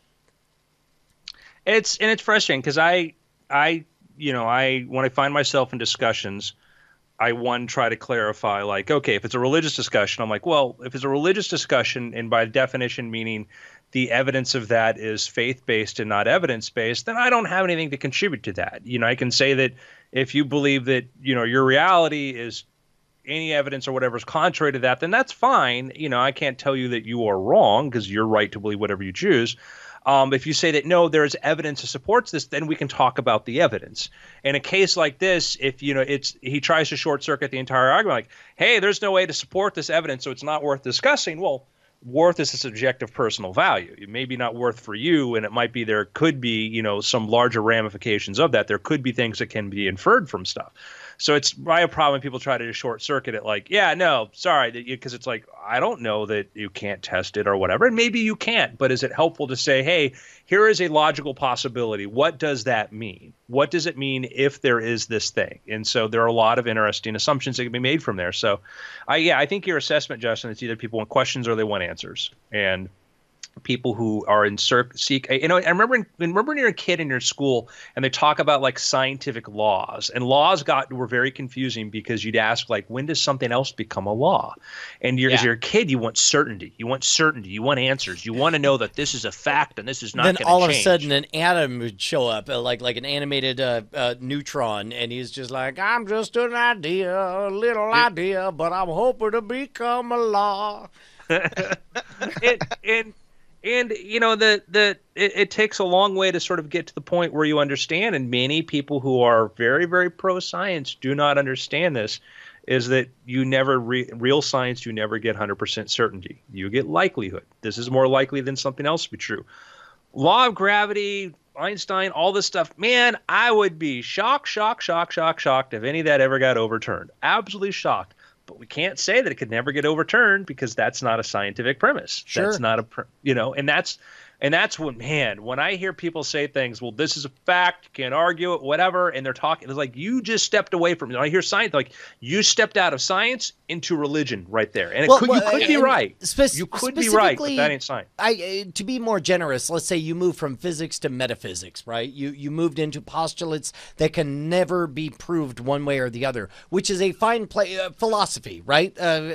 Religion among a certain subsection of the populace has a stigma attached to it, whereas philosophy, I think, is universal. Well, I would parse it more and say that, as my definition of it, getting into areas in which you do not require or cannot provide evidence to say that it is true.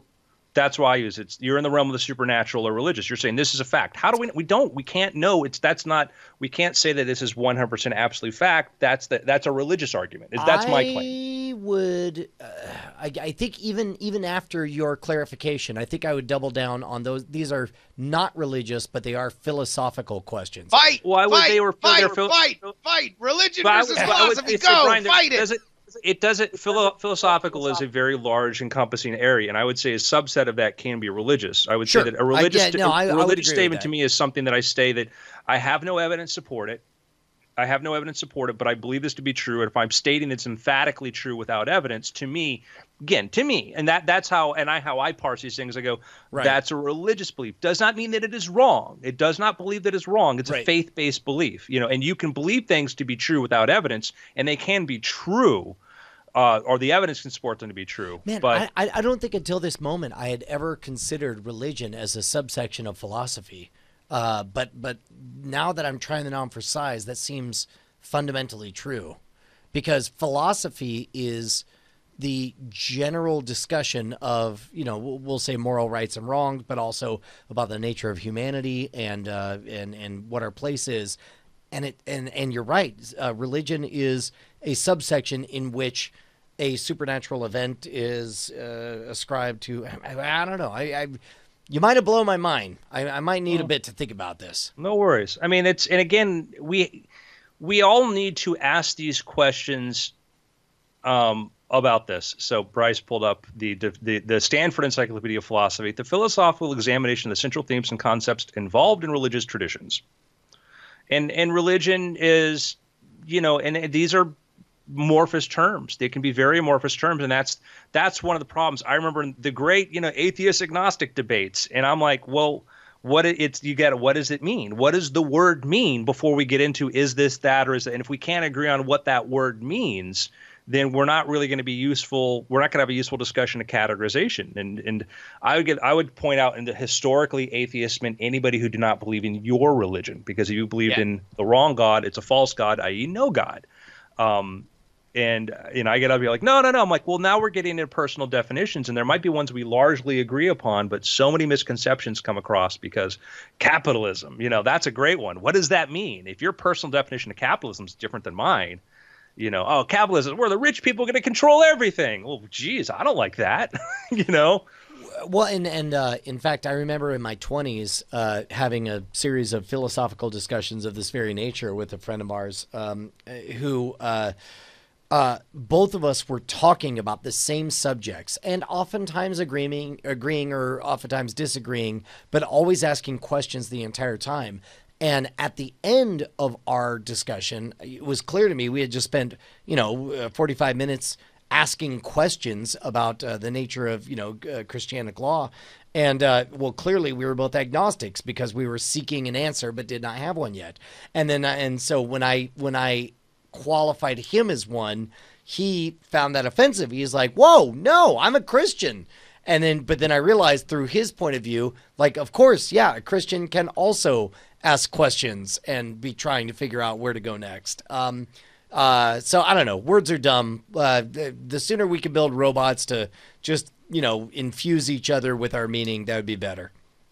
Well, who decides the meaning, man? That's the thing. I look at so many disagreements people have with each other is, one, not understanding somebody else's theory of mind, but two is we're working through different vocabularies. Yeah. And I'll bring this up here, and I don't want to get political, but I've heard the expression again as at a party. Somebody said people voting against their own best interests, and I'm like, all right, we got to unpack that. We got to unpack that because there's so many assumptions in that statement. In that, one is that what their self-interests are, that the act of voting against what you perceive that to be is the same as you vote for it, you would get this thing. That saying that if you vote this way, I will give you the thing is not the same as voting for this thing and getting a thing. So. Yeah, I found myself, my oldest, Penelope, is 13 years old now, and she's at the point where she's thinking big thoughts, big ideas. And she's really having a problem with why would you ever vote against your interests, so to speak, right? Where it's like, if you believe that the world is going to end on Tuesday because Space Monkey is barreling towards us at 1 million light years per second, then it would be obvious to you that everybody needs to build a Space Monkey shield. And anybody who doesn't vote for that is clearly insane and needs to be fixed, right? And I try to explain to her, and these are all allegories for very real political issues, but I don't want to make it political. I try to explain to her that that the human race is a stronger race because of our heterogeny, because of the fact that our genes keep constantly swapping details between each other, and that we don't just simply clone. If you want to, if you are a single mind designing a society to procreate wildly, you would basically make bacteria. They duplicate instantly. They within 20 minutes, the whole world's covered by them. They're clearly the best way to go. But what you fail to comprehend is, or to wrap your mind around in advance, is all of the ideas that have yet to be invented yet, all the thoughts or problems that have yet to be discovered. And as a result, if you think of a culture like a small village as an organism, then you realize that, yes, 90% let's go out, kill meat, it'll be there every week is a good thing to do. 10% crazy person that nobody likes. 10% insane ideas, black as white, night as day, or whatever. It turns out that's healthy to have as part of it, because things might not always be the way they are right now. And the example I give to Penny was like, hey man, you and I probably would not be interested in having in our neighborhood somebody who was constantly, threatening to shoot people who crossed his property, who, was constantly firing off guns and doing all this other stuff. And I said, and yet, the moment an asteroid hits the planet and a third of the planet dies, this is a great conversation to have with your 13-year-old, by the way. The moment that happens, I'm suddenly really glad that guy lives in my neighborhood and is part of my body politic, my organism. And so, likewise, I was trying to make the case to her that that's how it is with ideas, that you can fundamentally disagree with the tenets of the Ku Klux Klan, but yet also say it is deeply important that they have the right to say exactly what they think forever. Mm-hmm. I would narrow back to the Space Monkey thing. My argument would be like, hey, well, the person who told us Space Monkey is coming, they are sincere, but one, they are a person. People make mistakes. Two, this person's made mistakes before and has been imprecise about dangers of this. Three, this person, I realize they don't understand the impact of the thing they're asking us to do to prepare for Space Monkey. They say we need to go to the hills or go do this sort of thing, and they've underestimated the cost of doing that. Four is there is maybe likelihood that Space Monkey won't be as bad as we think, and if we do the thing they told us to prevent Space Monkey, we may be at a greater loss than if we do nothing. Not at all drawn into parallel to anything else. Would it be safe to postulate that if any issue appears to you to be black and white, then that alone might merit that you almost certainly misunderstand it? Yeah, I think that. This is where we get into like, okay, so like pedophilia or murder or something like that. There are elements in which societally we've made some fairly hard and fast. Well, let's break those down though. Let's break the, so we one go, episode, man. We're gonna fix it all. Let's do this. Well, let's go. Because I would say it's like we would initially say like murder bad. Okay, are soldiers bad? Right. Well, no. We'd say because that's a condition. We have to define that. We have to. Sure. And the idea is theoretically our guiding moral principles on war are we have wars to prevent more murder, right? That we are intervening or interdicting to the core principle that murder bad even allows murder. Well, that's just it. Is we that's why we have to. It's not black. We have to go gray. Like, is murder bad? Well, what kind of murder? And that's where you have to disturb it. And the other issue, which I don't even want to touch, is what was acceptable, and I don't think appropriately so, 30 years ago, 50 years ago. You read about some of these rock stars, in the 70s, and what their behavior was. You're like, oh my God, they'd be doing 30 years in jail today for what they did. And that was a shifting line of what people thought was acceptable versus not. And I think that in some cases, as we've learned to respect people's rights and agency, part of what we also have to do is respect that we need to protect you until you're a certain age because it's very easy for you to be taken advantage of. That's shifted considerably, and that's a thing where you get into, a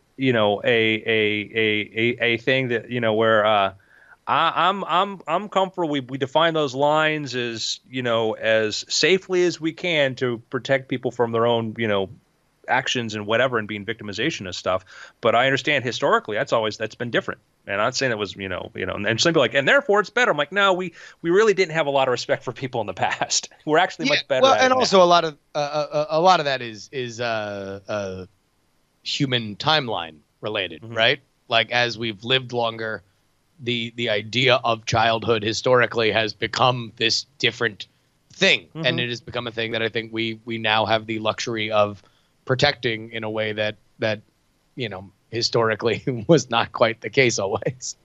Yeah, I mean, that certainly changed. So I think that often you can say these things they may be gray, but ultimately the answers are black and white. But you have to parse them and say, okay, let's break this down and look at these conditions. Like, yep, nope, still wrong. Yep, that's still wrong. Yep, that's still wrong. But yeah, when somebody says a big issue, it's like, it's like, I don't. Yeah, whenever somebody says it's very easy if you're not this whatever, I'm like, it's dogma, and dogmas can sometimes be right, but it's not critical thinking. Critical thinking is understanding what where the evidence comes from and how you process it. I think, and that's ultimately where, I mean, since we can dance around it, but also it's like where things can get disheartening, and I don't know if the echo chamber of social media, which everybody kind of always wants to sort of turn into, is very micro, and we want to turn it into the macro. If that is all right, the disheartening element about it is that we seem to feel that we see more and more of people kind of tuning out of like, well, if you are blank, then I can never talk to you again, right? Yeah. And if you are this, then this is now, you are now a poison seed, and now anytime that anybody does anything, I will live to remind everybody that you are a blank, right?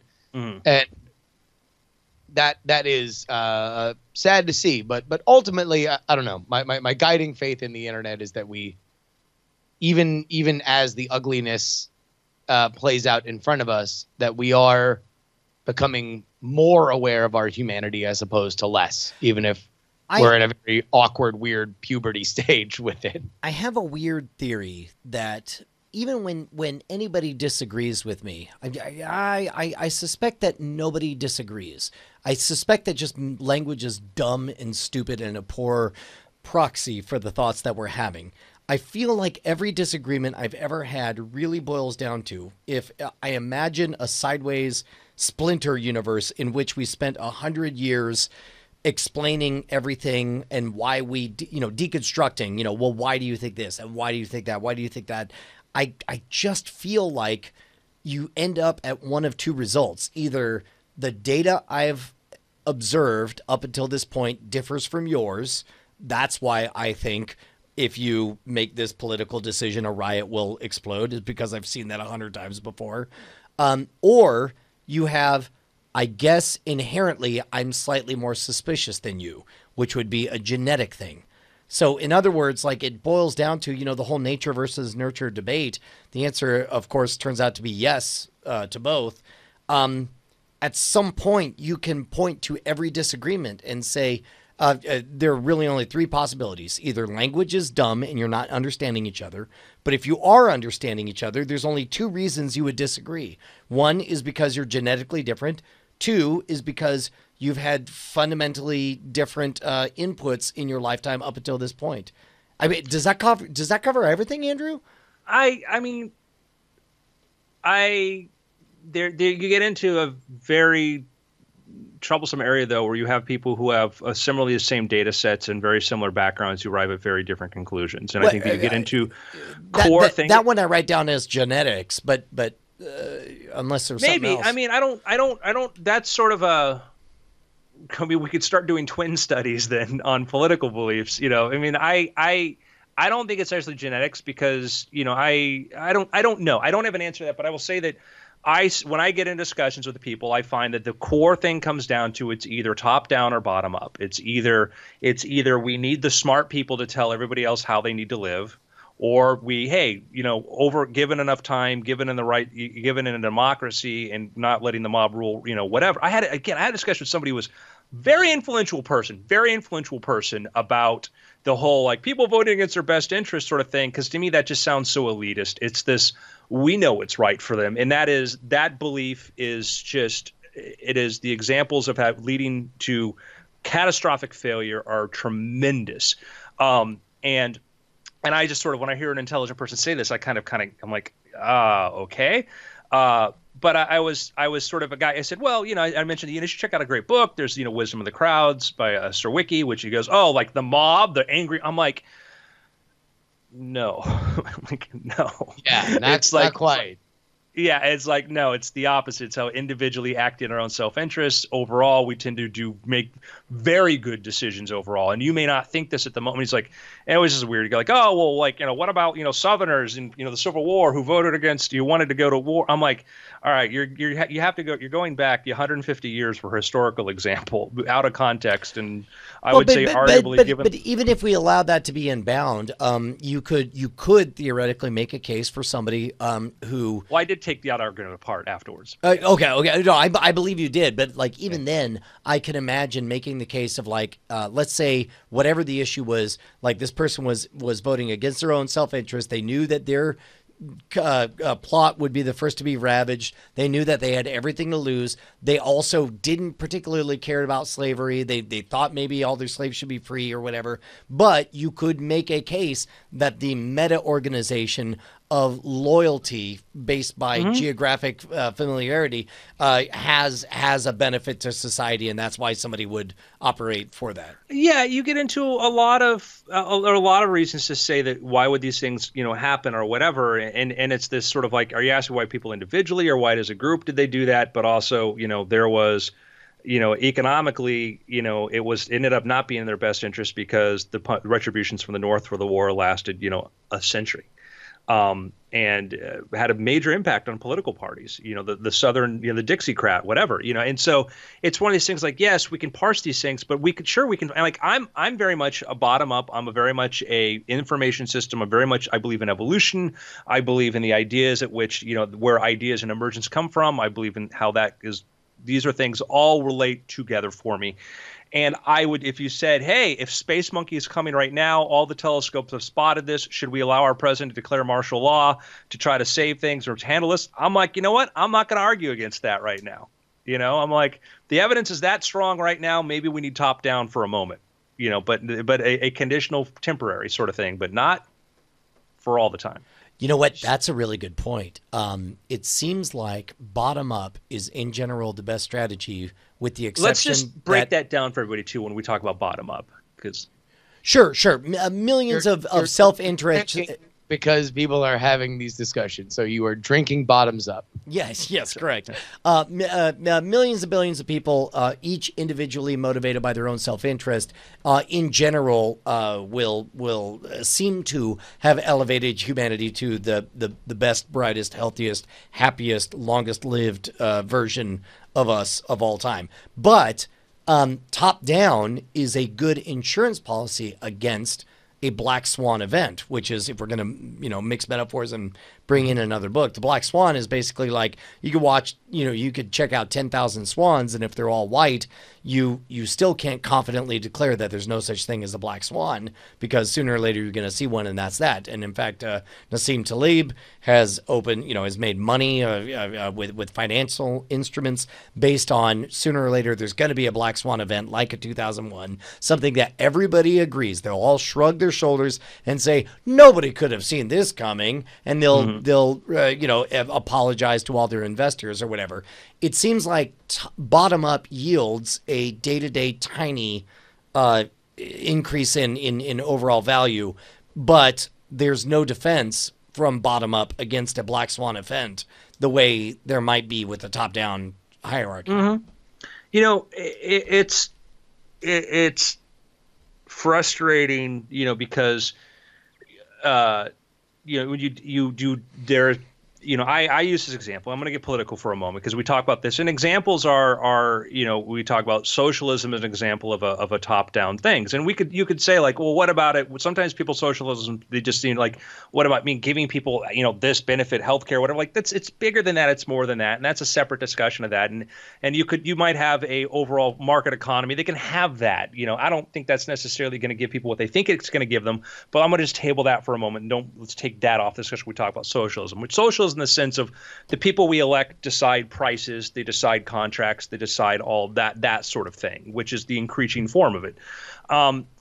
We keep running these experiments of testing these things, and the most painful example is you had Venezuela, which was a country which had problems because you had a rich class that had the money, controlled the government, and you had a poor class that was just improving with sort of on par with other third world sort of countries, but not in a dramatic way. And they saw the disparity. There was a growing income disparity between the poor and the rich. Okay, no matter the poor were doing better than they were before, the disparity was growing, and it's problematic because it was a highly corrupt system.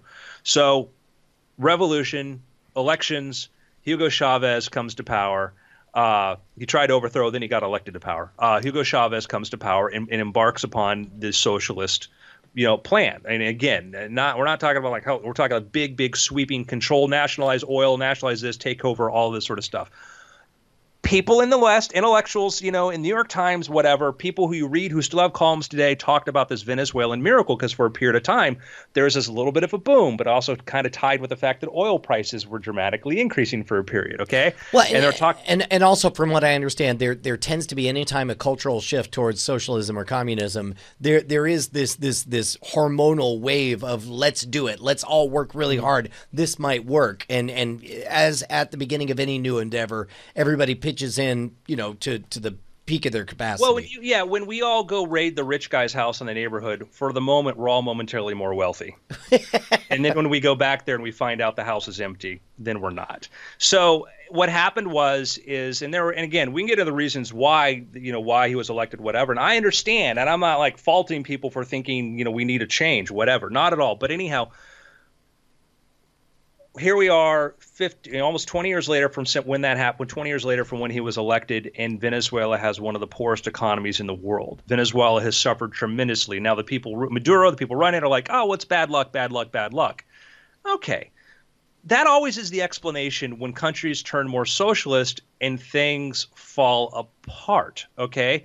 Now, meanwhile, you take China. China was extremely socialist. China is now, from economically, there are some longer term problems, all that, but from where China was over that period of time 20 years ago and where Venezuela was, China is now average Chinese citizens, much more wealthy, much more productive. China is becoming an incredibly successful country. There are problems there. Let me make that clear. But as far as its economic output, its GDP increased dramatically. Did it get there becoming more socialist or less socialist? And, right. Well, they became more free market when it came to things. And so, was that a coincidence? Well, all right. Well, first of all, I don't think you're going to hear any disagreement here. No, but also, I don't want to lose anybody who thinks this is political things. but yeah, I agree. That the whole top-down, bottom-up dynamic is fascinating to me. Well, I mean, and that's the whole point, is just getting into where, and I'm not going to back down and say, I'm sorry if I offend you. No, I'm going to say that's the problem with a top-down mentality, is we've seen it's killing people. People are dying in Venezuela. There are hospitals that can't afford medications. They can't afford to do this because of the system. And it happens because I'm not going to get into one party or the other, because whenever in our country, when either party comes into power, they then try to become top down. They do try to become top down. So I'm not going to say therefore vote for these people. I'm not at all, because once you're in power, you control, you exert power in our country by how you decide how you're going to spend money. You get Republican senators who do this. You get Democratic senators who do this, and they may espouse these things. You had Paul Ryan was talking about, reading, Atlas Shrugged or quoting all sorts of stuff. Doesn't do it anymore, so. Well, yeah. And kind of gets into the other element, which is there is a difference between political speech and actual dialogue, and I think that if there's anything that frustrates me on a daily basis, is that we very often think that the dialogue is just retweeting somebody who is either in out and out advocacy for something or is a politician, that their job is to get elected, not to lead responsible or beneficial dialogues in our country. Well, you get into the system and you have to be part of it. And and that's the thing. And I would fault, but I don't understand. And I was like, J.C. Calhoun says, sadly, for real socialism to work, it would take a lot of inculcation for people not to work against it. What does real socialism mean? What does that really mean? And I think I would say that is my argument coming back from just an information theory thing. And the real version of this means that a group distributes information, distributes resources based upon what they believe the needs to be. You have a fundamental information problem. To me, that's magic. It's the Ministry of Magic. I don't believe that that's the case. I think it's like, fast and look how well that worked out. I saw those movies. Ha! Ministry of Magic wasn't without their problems. Man, Mad-Eye Moody was saying, like, I hear some Andrew Main throwing some shade my way. I went into, when I did my book, Blackfall, my latest Jessica Blackwood book, one of the sort of the themes that I went into there was just this subtle theme, and there was just the historical effort we've tried to make to control things. And it's not one party or the other is more or less guilty of it. They all have the certain things they try to way they want to do it. You may have, you can have conservatives internationally. They try to use military power to try to influence the way of the events in the world and sort of apply this top down. We will change this thing here. We're sure it'll work this time. And sometimes it does, sometimes it doesn't. Whether or not that's related to our intervention or not depends on the condition. You liberals tend to have this idea of how we apply it domestically, et cetera, et cetera. And it's just, I don't want to offend anybody. I just, may offend everybody. Ha!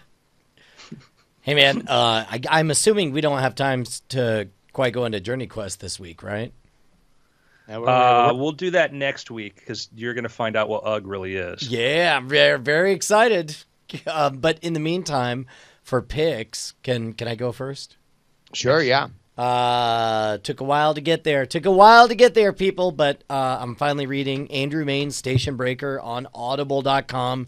It's fantastically read, very easy to get into. It is concrete and action-packed, and I'm enjoying it more than I ever dared hope. My favorite part, though, is the interactive aspect of the audiobook, in which the author of the audiobook repeatedly texts you, and you have a conversation with the author. For example, this conversation, when the author of Station Breaker texted me a link to the Audible of the sequel of the book. And I said, oh, S-word, awesome.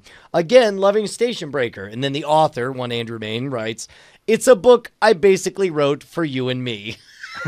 which if you think that doesn't significantly color your reading of the book, when the author writes you and says, I wrote this book for us. Yes, it's making it so much fun. And I'm really excited to plow through the rest of this and then go on to Orbital. Thank you very much. Yeah, Orbital just dropped in audiobook format too, so Orbital's there. These books are, I get questions like, what should I write? I'm like, write what you want to read, start there and write what you want to read that other people might want to read. And this was Station Breaker was a book that, like, man, I want to write a really cool near term. It's a hard genre because I'm like, I'm not writing far off sci-fi. It's not aliens, but it's this sort of shorter term kind of thing. I really do like the fact that you did a preface that very clearly set the stage for this.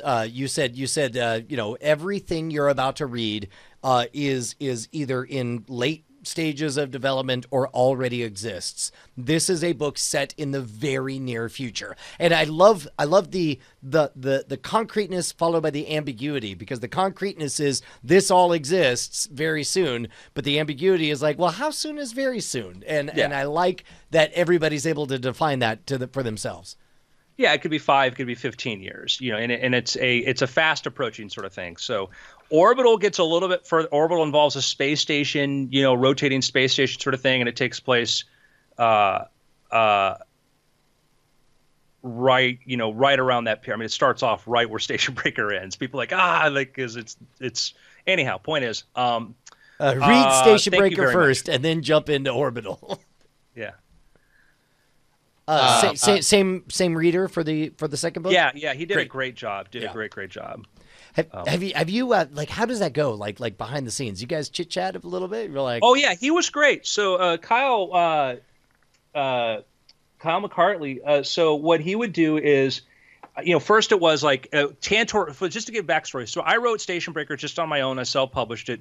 Then Tantor Audio came along and said, "Hey, we'd like to buy the audiobook rights to this." I'm like, "Great!" Called up my agent. I'm like, "Hey, I wrote a book, by the way, and I, never asked you to sell it. I just did it for fun, and now people want to buy the audiobook rights."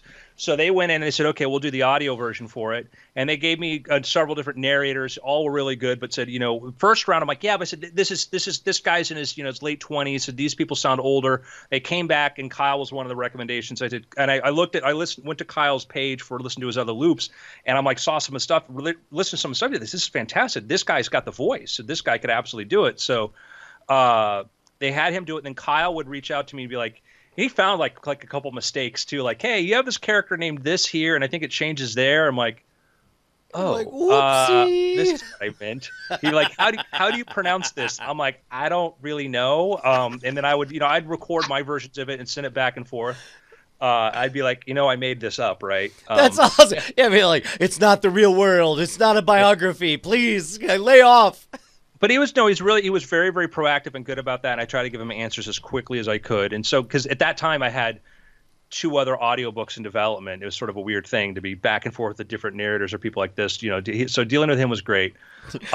You're like, all of you, stop reading my books and criticizing me. Stop it. Oh, it's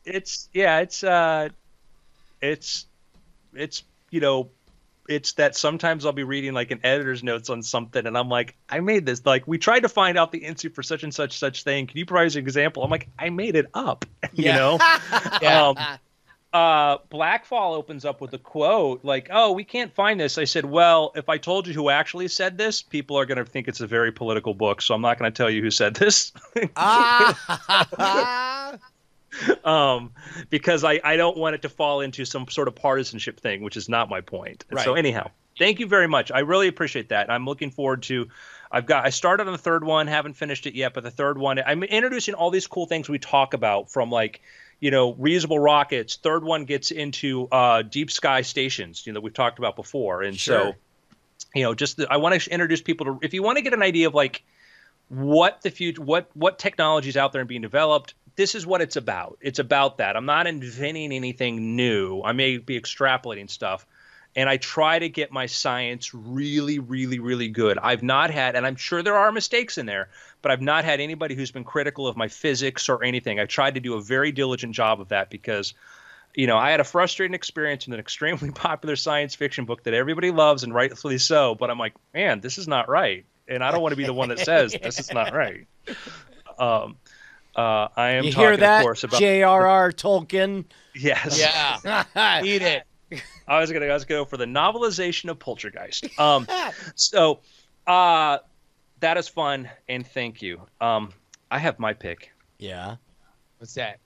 And I just, one more thing about Station Breaker and Orbital is that sometimes you do something for fun, you put it out there, and you look at how many, like, the reviews for Station Breaker have been fantastic. I could not believe it, man. 5 stars showing up. I could not find, it's not an invitation, but I don't think I saw any. I'm sure there are less than 3. Yeah, I'm sure they're in there. No, this is a real a triumph. And if you listen to this podcast, this is a book that is written for you. A lot of these themes, a lot of the stuff. No, the author told me it was written for me. It was written for me. He said me and you. He said the two of us. Brian.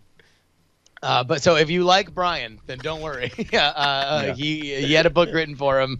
Please make sure that you reply him on Twitter and say I read your book. And I wrote, like, literally, Brian's one of the voices in my head. Well, like, what about this? Yeah. What about this? Right, Brian, in my head. And there totally would be, like, as I'm listening to it, I'm just like, well, what about? Oh, yeah, no, that does fix that. I will say this: Station Breaker, having read a lot of Andrew's books, is probably the most end-to-end, like, no breaths, complete action story that I have read of his. So if you like that, it is certainly in no moment are you like, oh, and here's the here's the part where they take a break. Like, it is about as adrenaline fueled as you can go. I wanted to do the most crazy chase. I thought, like, what are the genres of which, like, science fiction, what are the genres? I'm like, well, action chase. And I said, well, let me make the most crazy one that starts in space, goes to Earth, and you count the number of vehicles he steals. And I don't know if you realize that. I'm not that far along. However, I did enjoy explaining to Bonnie, like, hey, did you read The Martian? Okay, remember how the whole world got together to try to help Mark Watney? What if the whole world thought Mark Watney was a murderer? Yeah. How different would that be? Yeah. And so, and then funny. Somebody in the chat during the show asked about the murder jurisdictions on the International Space Station. These themes are explored in fun and detail. colorful detail in Station Breaker. Yeah, I had to do my research, and it's funny because now you heard about we talked about the Space Corps.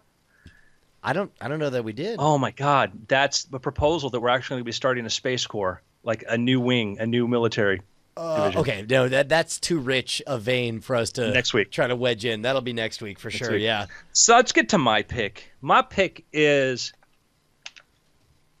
Oh, you got a copy of Action News. So, there is I know an indie creator. He's a very creative guy, and he works with a really interesting team of people that are extremely talented. And they tried a little thing on Kickstarter a while ago. They launched a game called The Contender. And The Contender was a very cool game where, you think about apples and oranges or completion games, or apples and apples. I like to make my own versions of these things. And they came up with a really awesome version of that using politics and stuff that was very intelligent in that. And they said, let's take this now and approach news where somebody plays the role of an anchorman. People are given stories. They put them together, and they try to come out with sort of the best stories. It is a watching the genesis and evolution of this game has been awesome. I have in my grubby hands, my first test copy of this game, which I'm going to actually open up right in front of you live on the air. But when I first got this, just the packaging, I loved it, like the Polaroid film kind of sort of thing, which your development team here is amazing. And you can get this, you can support this on Kickstarter, which I did, by the way, even though I already have a copy. It's only a demo copy, only a demo. I know, only demo copy, and it's going to expire. Yes. So what I love about this is you guys put so this is, of course, Justin Robert Young and the crew that he worked with there, Teasdale, Megan Fawn over there at Guts and Glory. And it's a wonderful, wonderful, wonderful premise. And what I love about this is that it feels very Justin, in that Justin is the arguably the smartest person I know about politics and world events, and watching him take this from an approach of going into sort of a deep dive into history and stuff, and creating a game that's a fun game that built around these premises and stuff is just a delight. So anyhow, if you're not supporting Action News, I don't want to know you. Well, thank you so much for the kind words, and I'm very, very proud of where we're at on the design, and for those of you who were not aware, we launched on Friday and funded within 3 hours of launching last time with the Contender. We thought we were hot poop because we funded within 13 hours. To give you context, on Friday on Nerdtacular 2 years ago, we launched, and it was a huge triumph that by the final panel of the day, we had funded. This one we funded before I was off the stage for the first panel. And by the way, you during the recording of this program, you crossed the threshold to double funded now. So congratulations to that. So now we are at 30,000, and that's something that we kind of obviously had a really slow holiday weekend because everybody was kind of out. So now we are sort of retuning up the band on that. But here's what I would love for people to do is obviously go to actionnewsgame.com. That's the easiest place that you can find a link to get to the Kickstarter, or you're going to search for Action News on Kickstarter.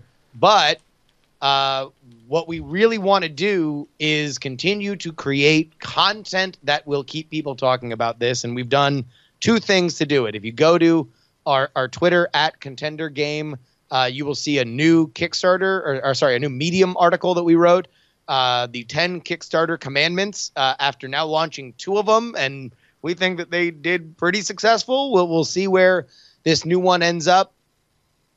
We have everything. These are just the hard and fast rules that you absolutely need to follow. We did and did not follow some of them, and we actually go through that in detail in our new podcast, which is also available on iTunes and the Google Play Store, called If at First You Don't Succeed, a crowdfunding story. This is a weekly look. John and I have been doing this for the last 8 or 9 weeks, so this is fairly deep into our development process, as well as getting everything ready for the Kickstarter. We talked about everything that we were doing on launch week, and we will continue to do this not only throughout the funding, but also really where we wound up eating it last time with the Contender, which is a lot of the decisions on manufacturing and shipping. I would like to think that if there is somebody that wants to fund something on Kickstarter, this is us totally emptying the knowledge drawer. We are giving you everything that we are doing, and we hope that it is even a two-way street where if somebody watches us making a mistake, please feel free to contact us and let us know. We have unless your name is Andrew O'Brien. We have really tried to make this as open as possible. We are in no way cagey about our numbers. We are in no way protecting our reputations. There is a benefit to having me lived a very public online life where I have discussed things far more embarrassing than business failures. So we hope to bring that transparency to the new show, as well as to these Medium articles that we are writing throughout this experience, because we found out that there was a huge audience for it. And so what we hope is to continue to take advantage of that audience. We will trade attention for numbers throughout this entire process. So go ahead and follow us on Facebook as well as Twitter. Both you can just search for Contender Game.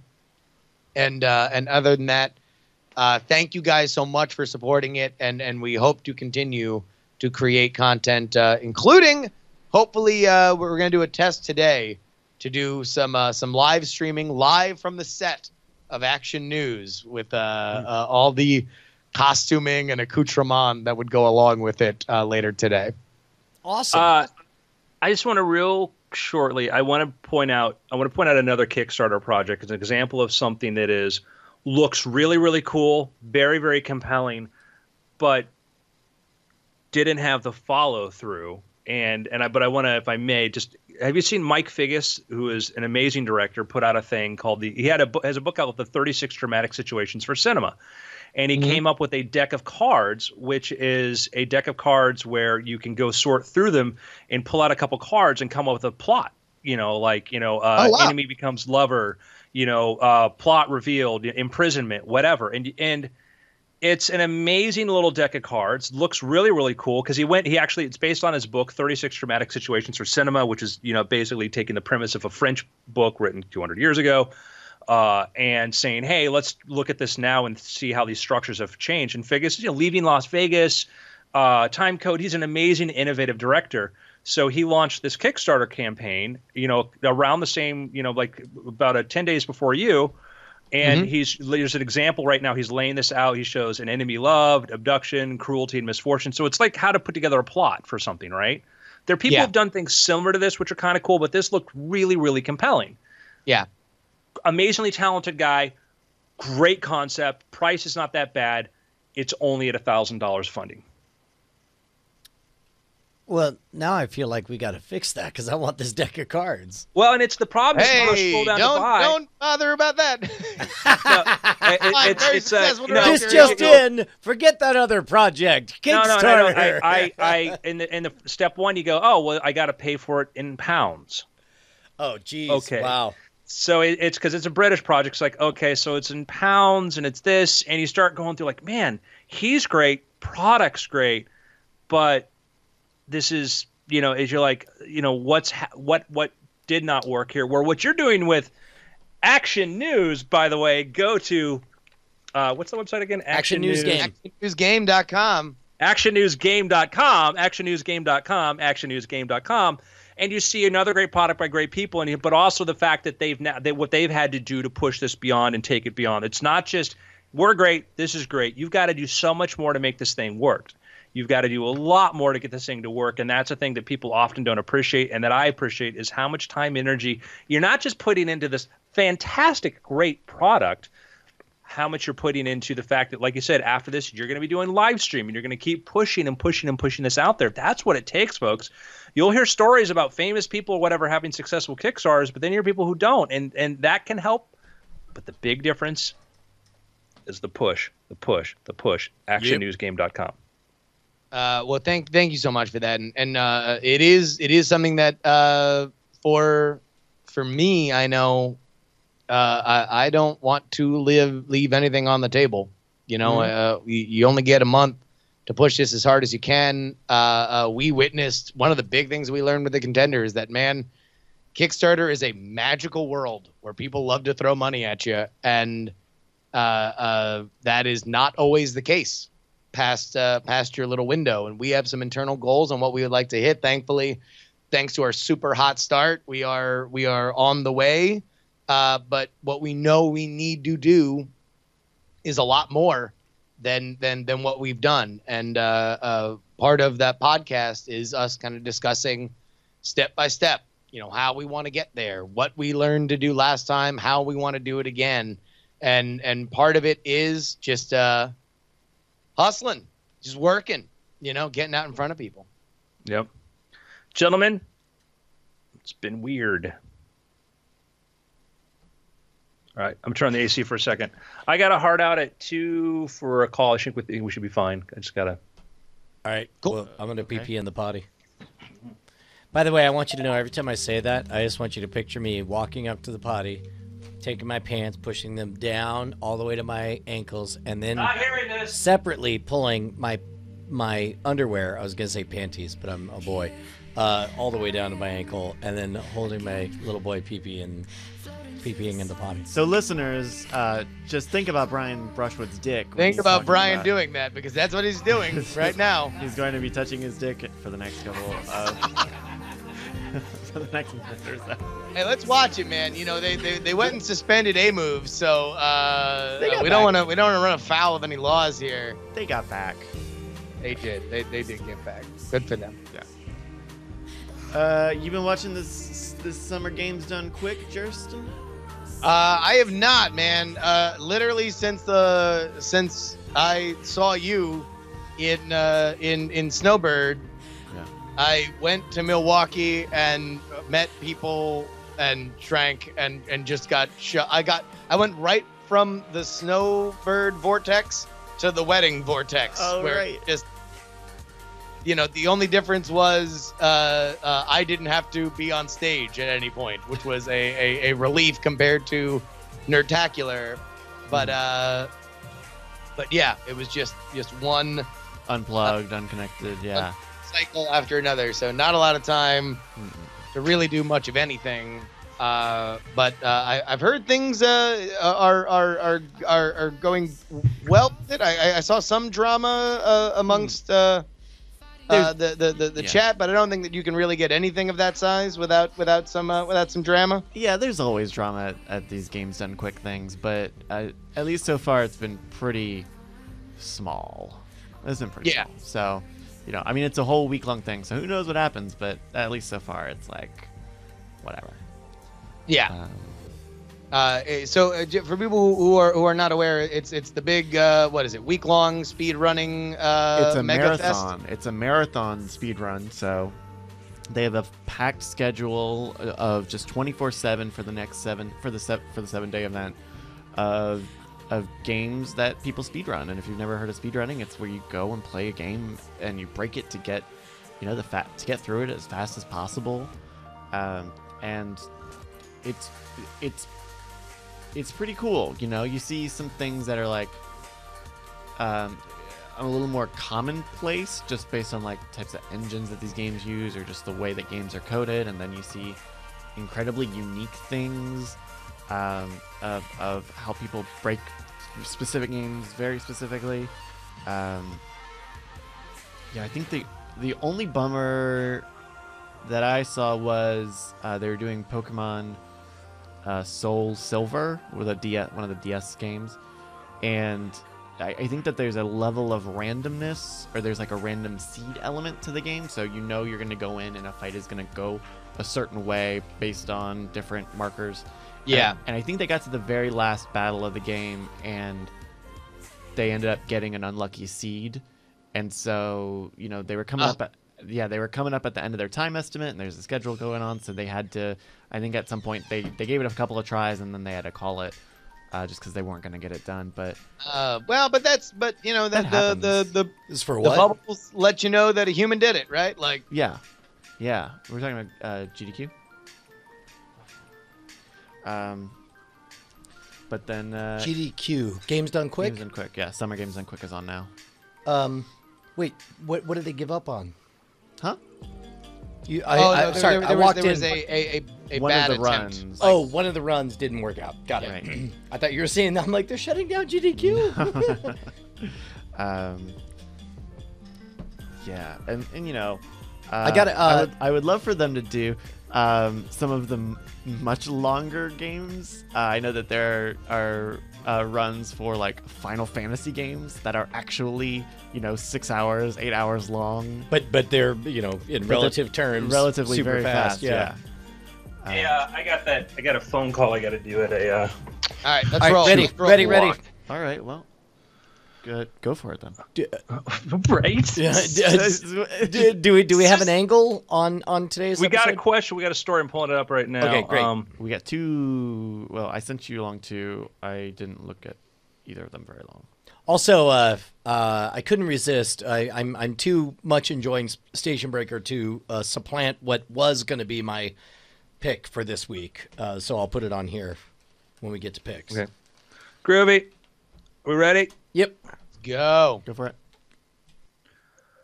Welcome to After Things. I'm Andrew Main, joined by Justin, creator of Action News, available at actionnewsgame.com, Robert Young, and Brian, Hey, folks. friend What's of going on? Justin, actionnewsgame.com, Brushwood. Yeah, man. Rather prescient that your mother gave you that name. Crazy. Yeah. Crazy. I know. like- It really was my destiny. Justin It's like- Newslayer Young. It's just like, I think this naming convention we're going to need for the HTTP protocol and doing that with .coms and stuff is going to become very, very prevalent. If we ever shift from allowing, commercialization of the web, it could be useful. So I will call him actionnewsgame.com. Gentlemen, we have a question. This is from Ivaric. Everick. Either way, it's a really cool name. Hey, y'all. For years, I've had this bizarre idea kicking around in my head. And by the way, words of advice from Penn Jillette. If you hear somebody say, I don't know what got into my head, listen closely. You're about to hear something interesting.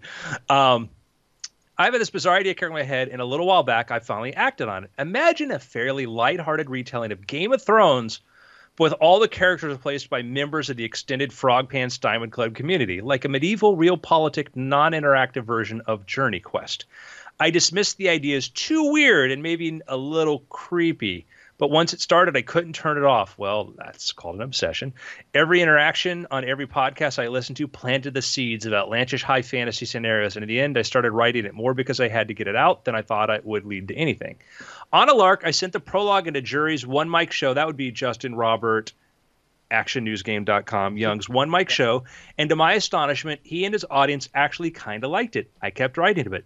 But now I don't know what to do with it. My first thought was to set up a WordPress and add a new chapter each week, but where and how do I tell people about it? Nobody outside this one very specific community would have a clue what it is, so it's not like I can just promote it to followers of my personal blog, but I don't want to clog the Diamond Club Frog Pants subreddits with constant updates about it or try to hog Diamond time every week. How do I tell the community this exists without pissing everyone off? Thanks for the advice in advance, even if it ends up being that this actually is really creepy and I shouldn't do it at all. Smiley face. Really creepy looking smiley face. It's like looking at me right now. Oh, yeah, Yes, totally. Justin's seen it, but I attached the prologue in case the others wanted to see what this madness is all about.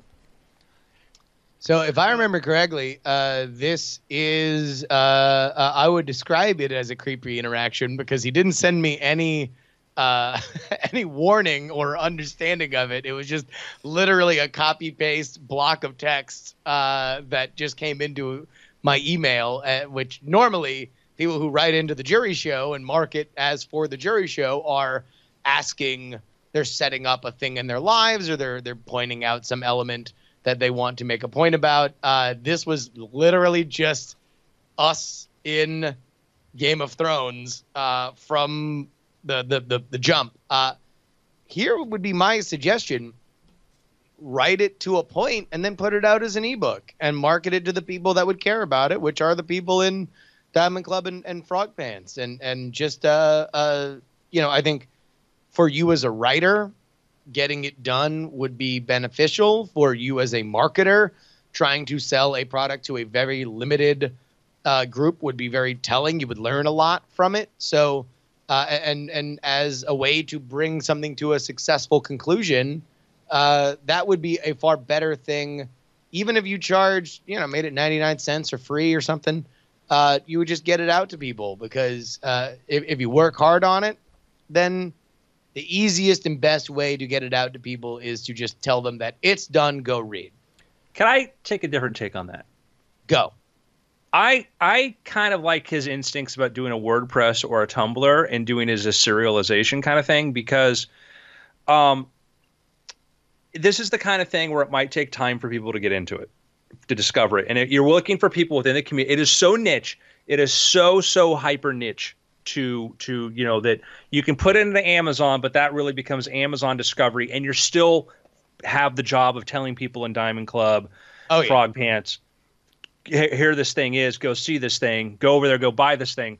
Where if it's a WordPress, hey guys, I have a new update here, check it out. I have this thing here, whatever, because it's the discovery process. And if you just put it up there and say I did it and you're done with it, it's going to be forgotten in a week. Sure. But if you're doing it as a serialized thing and just 10 or 12 episodes, whatever, I would put this in a blog. So let me take the middle ground. Let me say, yes, 100% do this. Yes, take advantage of the short-term benefit of the fact that each time you release a new chapter, you can captivate a very relatively small but very passionate audience. For example, what if he did the entire Game of Thrones story all with characters from Diamond Club?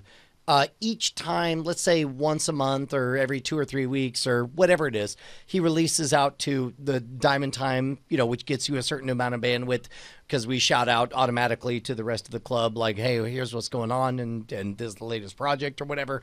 But in the back of your mind, remember that the number one ebook phenomenon of the 21st century began as fan fiction for an already established property.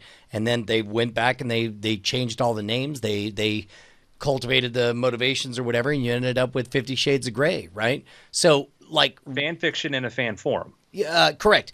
It is not impossible for you to... So here's a scenario I could see happening. You send out 2 singles per month telling the story of Game of Thrones with characters of Diamond Club.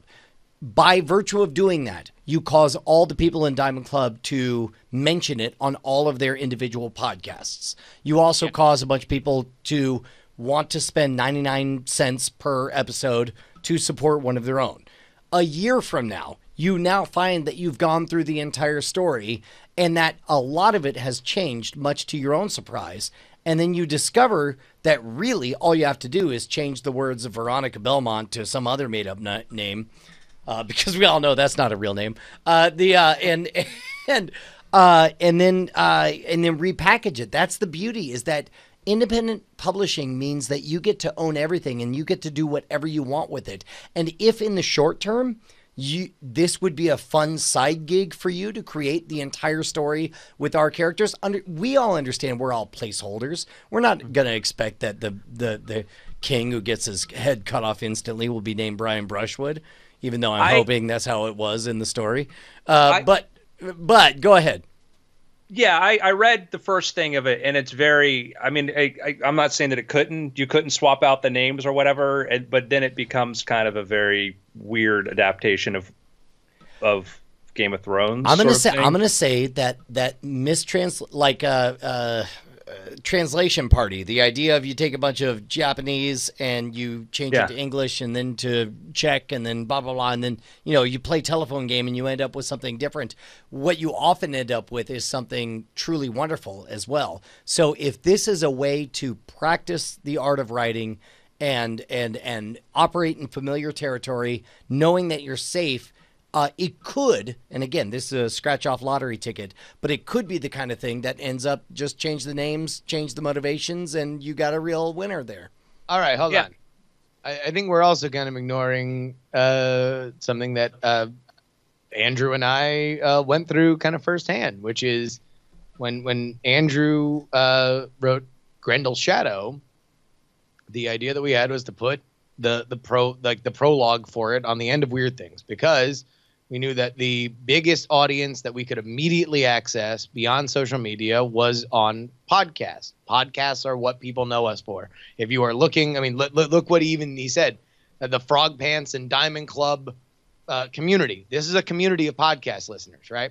So if what you want to do is get it out to as many people that would enjoy this as possible, it stands to reason that the biggest way that you could do that would be to create an audio version of it. Obviously, Andrew had me that would go ahead and create this stuff. But what we did for, I mean, geez, how many were they? It was certainly Grendel's Shadow, certainly Public Enemy Zero, and I can't remember if we did it for another one.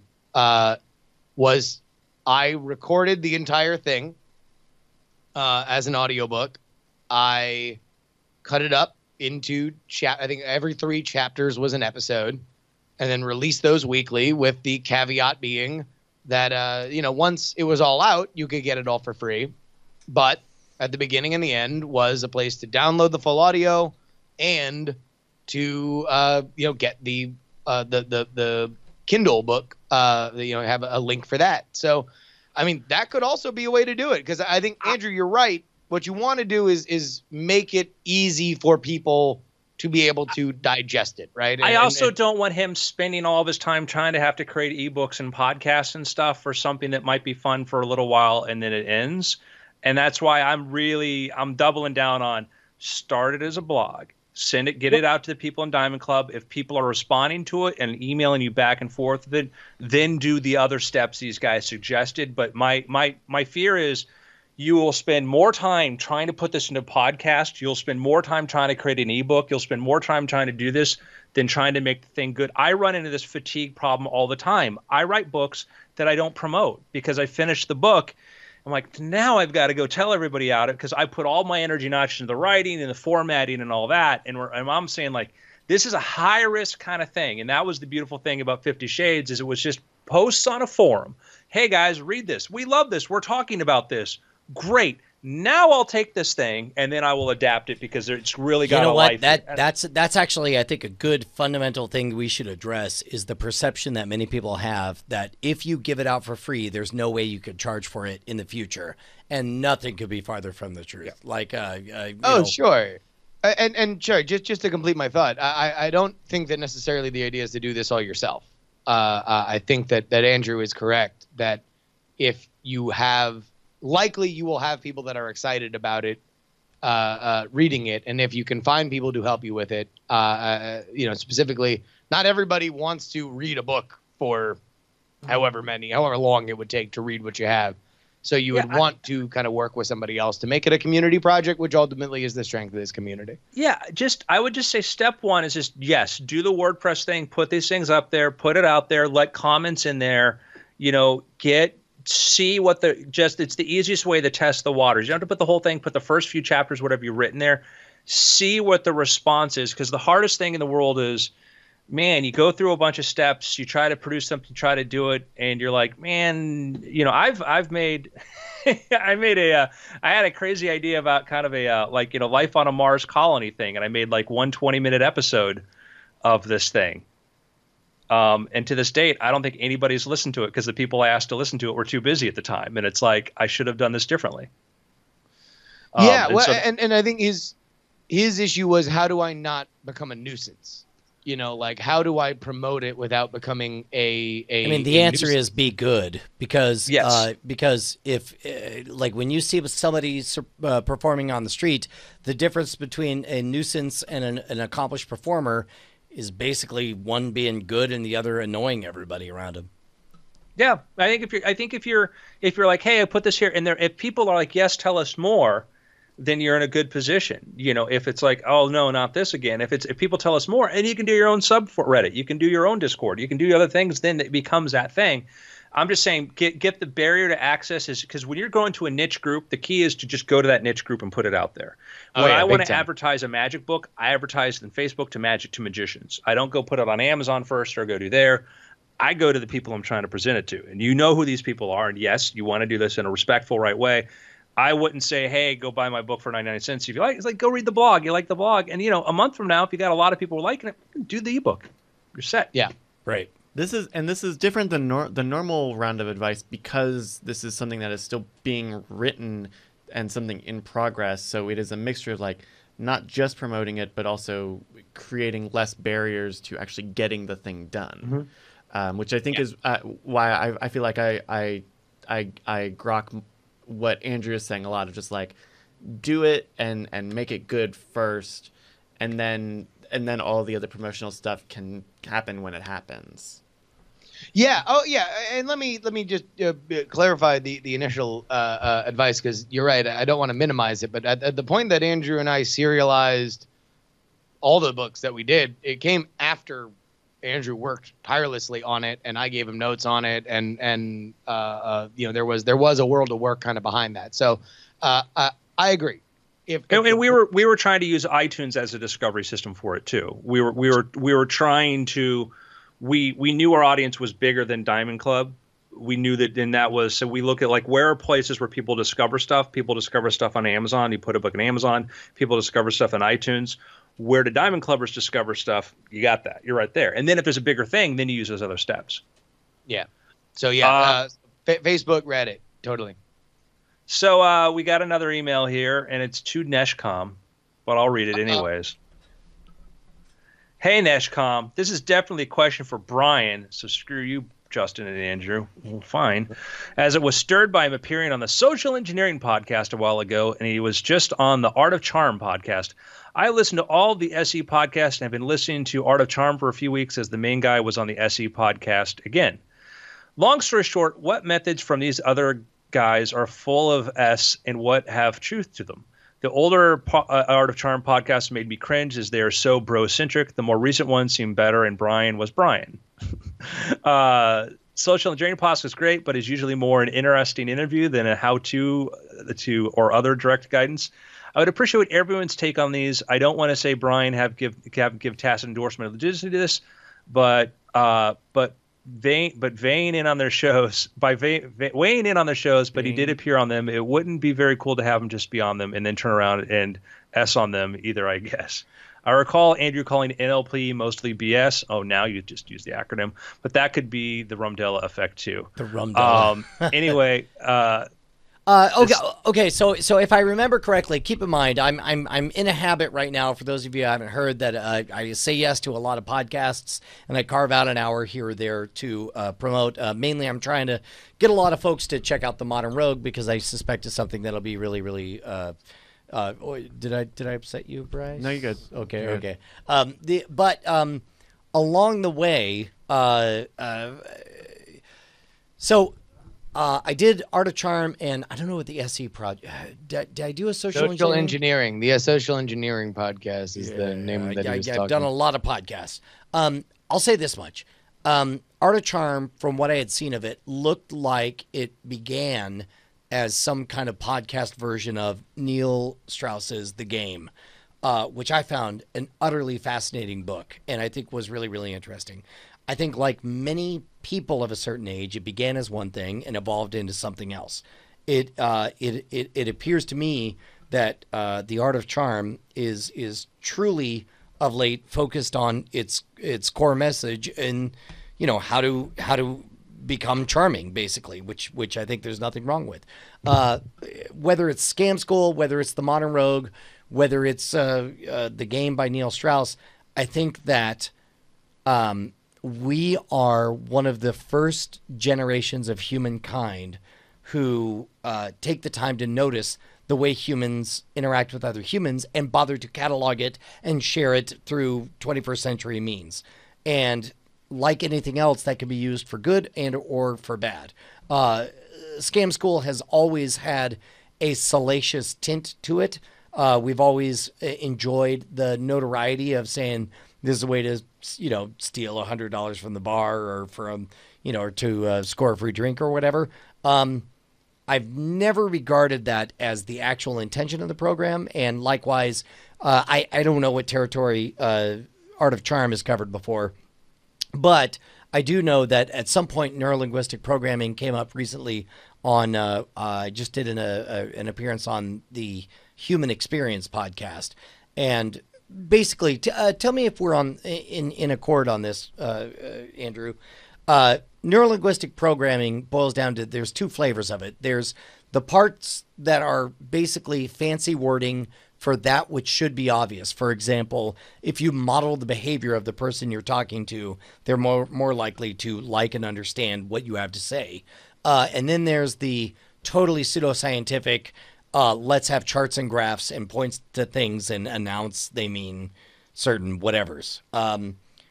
I don't control any of that, and I don't control those environments, but I do know that all of those people very likely would like The Modern Rogue, and as a result, it's my responsibility to show up and speak the truth as I see it so that I can attract as many of them as I can. I'll give you my quick take on NLP, and not to be confused with natural language processing, which is another entirely different thing. It's very interesting. I've read a lot about the history of Grinder and Bandler. Very, very interesting idea of these guys who had an interest in computer science, trying to approach human behavior. What can you learn from watching, Virginia Sartre, these amazing therapists, etc. What can you learn? What techniques can get there? And they have a bunch of techniques and stuff. They fall under the label of NLP based on sort of a premise there. Like any system, there might be things that work, there might be things that don't work. And the question you have to ask is, how do you decide what fits in and what fits out? What does work and what does not work? And you run into a problem if there is nothing within the system to self-correct. If the system says, nope, this is it all fits our theory, it's all good, that's problematic. Modeling is a great example of that. They talk a lot about modeling NLP, about how you want to emulate somebody else's behavior. Well, when you start looking into actual studies of when people are trying to model or emulate other people, you find some studies that show that some people are extremely annoyed by that and in fact have an adverse reaction to it. And the problem with some of these modalities is that they may say, oh, you're just not doing it right. Well, what is doing it right? Well, you need more training, you need this. And I'm not saying that proper mirroring or proper emulation doesn't work and isn't an effective technique. It's just when you go do these things, they say, do this, do this. It's like eye tracking. There's a lot of stuff in there that, you say, oh, well, this is like, we think this is true or it appears to work. How do we know that this is working? And there's not a way to test that. And it's resistant to testing. It's resistant to that. If it conflicts with their theory, then it gets thrown out, even though the evidence says otherwise. And as fans of Richard Feynman, if experiment says it's not working, then it's not working. So there might be some things that do work and don't work, but as a whole, it's a grab bag, and you have to pick and choose. I'll give you an example right now. Is like everybody was big into like power poses, power posing, improving confidence, power posing, doing this. That data, very suspect. That may actually be complete bunk, and that's actively taught people. I've listened to people who I think are credible, like, oh, and it's a fact. Power posing is a fact. And I'm like, have you read the studies? I know that people who are in science say it's science, but is it really science? So. Yeah, but also, I don't know. I guess all of that kind of presupposes to me that there is ever a settled moment of anything, and that's something I inherently don't believe in. No, but there's of course not. But you have we did a study of 5 people. Very interesting. Well, then we expanded. We did a study of 50 people. Okay. Now, I'm not going to tell you the 51 is truth and the 5 study person study is false. If you're going to ask me which one am I more likely to believe, I will go with the one with the greater data set. And that's what you try to do in science is you can say a study by itself, an abstract without knowing anything else about it doesn't mean anything. You have to know the criteria. And as some of these things get studied in greater detail, we go, oh, this effect vanished because it was too small or whatever. Sure. Well, and in that regard, I guess I'm trying to figure out who the boogeyman is because, like Amy Cuddy's study on the power poses, there was 0 study about it up until she invented the study, and then there was some data set, and she honestly said, "This is the data set I have. It appears as though acting like Superman makes you, perform better."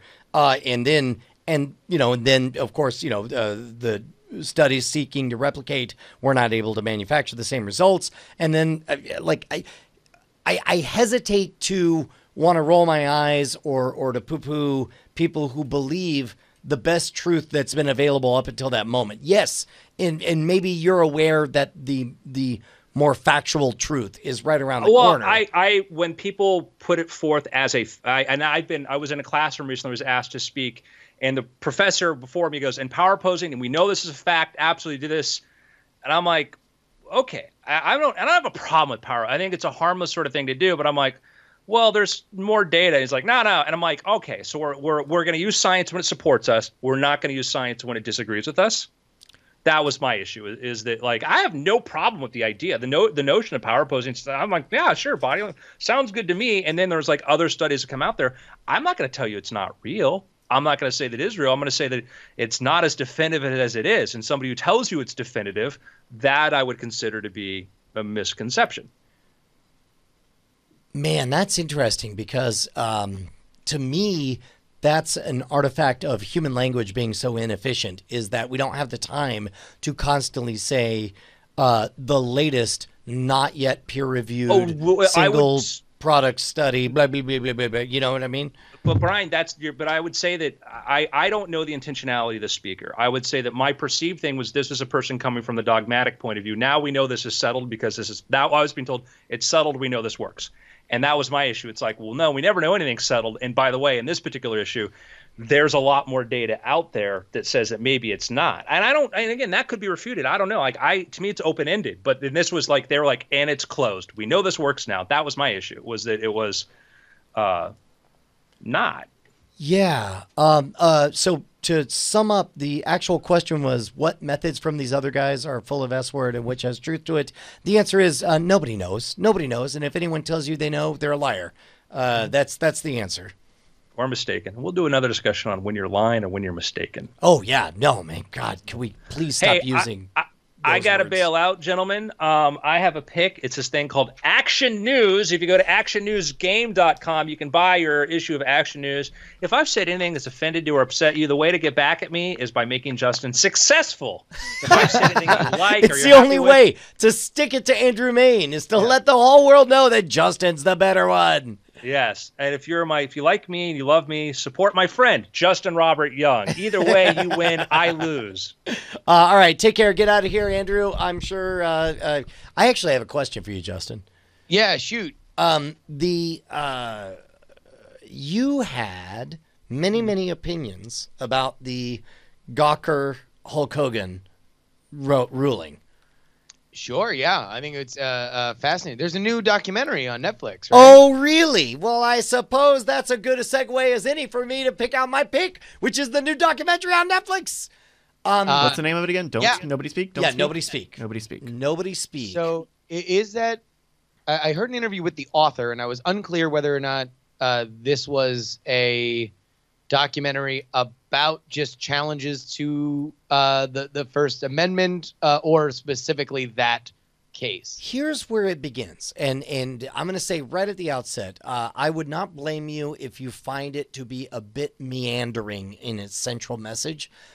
We obviously love, or we as humanity tend to seem to love documentaries that are black and white on a single issue. This is not one of those. Instead, it takes what was the most obviously righteous ruling in a very I mean, what you have is you have Gawker taking property that they do not own, that theoretically the copyright belongs to someone else, of sexual congress between Terry Hulk Hogan and whatever, the wife of Bubba Love Sponge. Heather Clem. Right. And putting the entire thing out on video on the internet and hosting on their servers. Them being essentially handed a DMCA takedown saying, you don't own that, you're not allowed to do that, please stop, and we walk away, and instead deciding that they were going to, take on the powers that be. Including taking deliberative actions like removing advertising from those pages and kind of going into battle mode that no, you could technically get us for the advertising revenue. We're not going to provide any of that. We are going to stick to this as newsworthy that deserves to be put out there. Right. So I don't want to ruin the show, and I enjoyed it very, very much. I highly recommend everybody check out Nobody Speak on Netflix, if for no other reason than to ask yourself some very strange questions. Because where this rabbit hole leads to is, in some way, it begins with what obviously looks like a frivolous use of horrific, gaudy media, and it ends up making, I think, a very good case about how America is worse off for this decision, because by failing to protect the horrific, I don't know, vulture-like nature of Gawker, we have now opened up the question of where does it end, and it doesn't hurt that the person who bankrolled this shutdown is now very, very tight with somebody who has happens to be the president of the United States and happens to have made it very, very clear that he does not respect the Fourth Estate. Well, I mean, Donald Trump's relationship with the press is very, very, very, very interesting, and I would encourage people to read a little bit more into just more than just his tweets, because he loves the press. Which is why he hates it. That's a whole other discussion. But the Gawker Hulk Hogan thing, I think, is absolutely fascinating. And despite the acrimony that many feel toward Gawker, I do feel that we are lesser for not having them. And I don't think that the blame for them not existing necessarily is only on the hands of Hulk Hogan and Peter Thiel, because I don't think, and I'm curious to watch the documentary, because as a observer, I don't think that Gawker took that case as seriously as they should have, as early as they should have. And I don't think that they took a lot of the warning signs that something like this could come down the pike as seriously as they could have, as soon as they should have. So this is obviously it is an amazing case, because you kind of don't get any more salacious than Hulk Hogan saying that, my penis and Hulk Hogan's penis are not the same size, which turns into a very important kind of legal touchstone that winds up bringing the ruling that it does. Nor should we ignore the fact that you're right. Peter Thiel coming in and saying, you want to know what? I feel like Gawker is malicious and they are not solving these things, on a more reasonable way before the court. So let me make sure that they pay for it in court, or at least allow people that want to sue them the financial freedom to take it as far as they want. It's interesting. And if you look at it's I think it's very, very easy to look at this, much like the election, in a binary. One person won, one person lost, and that there are consequences to that. And certainly you can't ignore that point of view. But when you also say, all right, well, but also Gawker allowed that trial to be contested in Tampa, where Hulk Hogan is a demigod. Yep. They allowed their fairly loose cannon editor who made those calls, AJ DeLorio, to go up on the stage with, or not on the stage, on the stand with, let's just say that I don't know what his coaching was, but I don't know what kind of legal coaching would encourage a witness to say, the line for which I would publish a sex tape is like 4 years old. That was also one of the surprising moments in there, because as I heard the story, and I heard it secondhand, I wasn't following it very much at the time, but as I heard it from you, it was presented as though that's what he said on the stand. Turns out that was not what happened. What happened is that they took videotape from a previous testimony unrelated to any of this, in which he was not taking the question seriously. So he was flipping. So he did give an FU answer, and as with many documentaries of these calibers, I learned a lot of stuff. And certainly, no matter what documentary, all documentaries are nothing but prejudice, right? And so you get to encounter what kind of prejudice these people have. I think is fairly apparent as you watch it. But given the case that they gave for 90 minutes leading up to the moment where they turned their attention to the president of the United States, and then we see clip after clip of Trump repeatedly saying, hey, man, we're going to reverse libel laws. We're going to shut it down. These people are purveyors of lies and blah, blah, blah.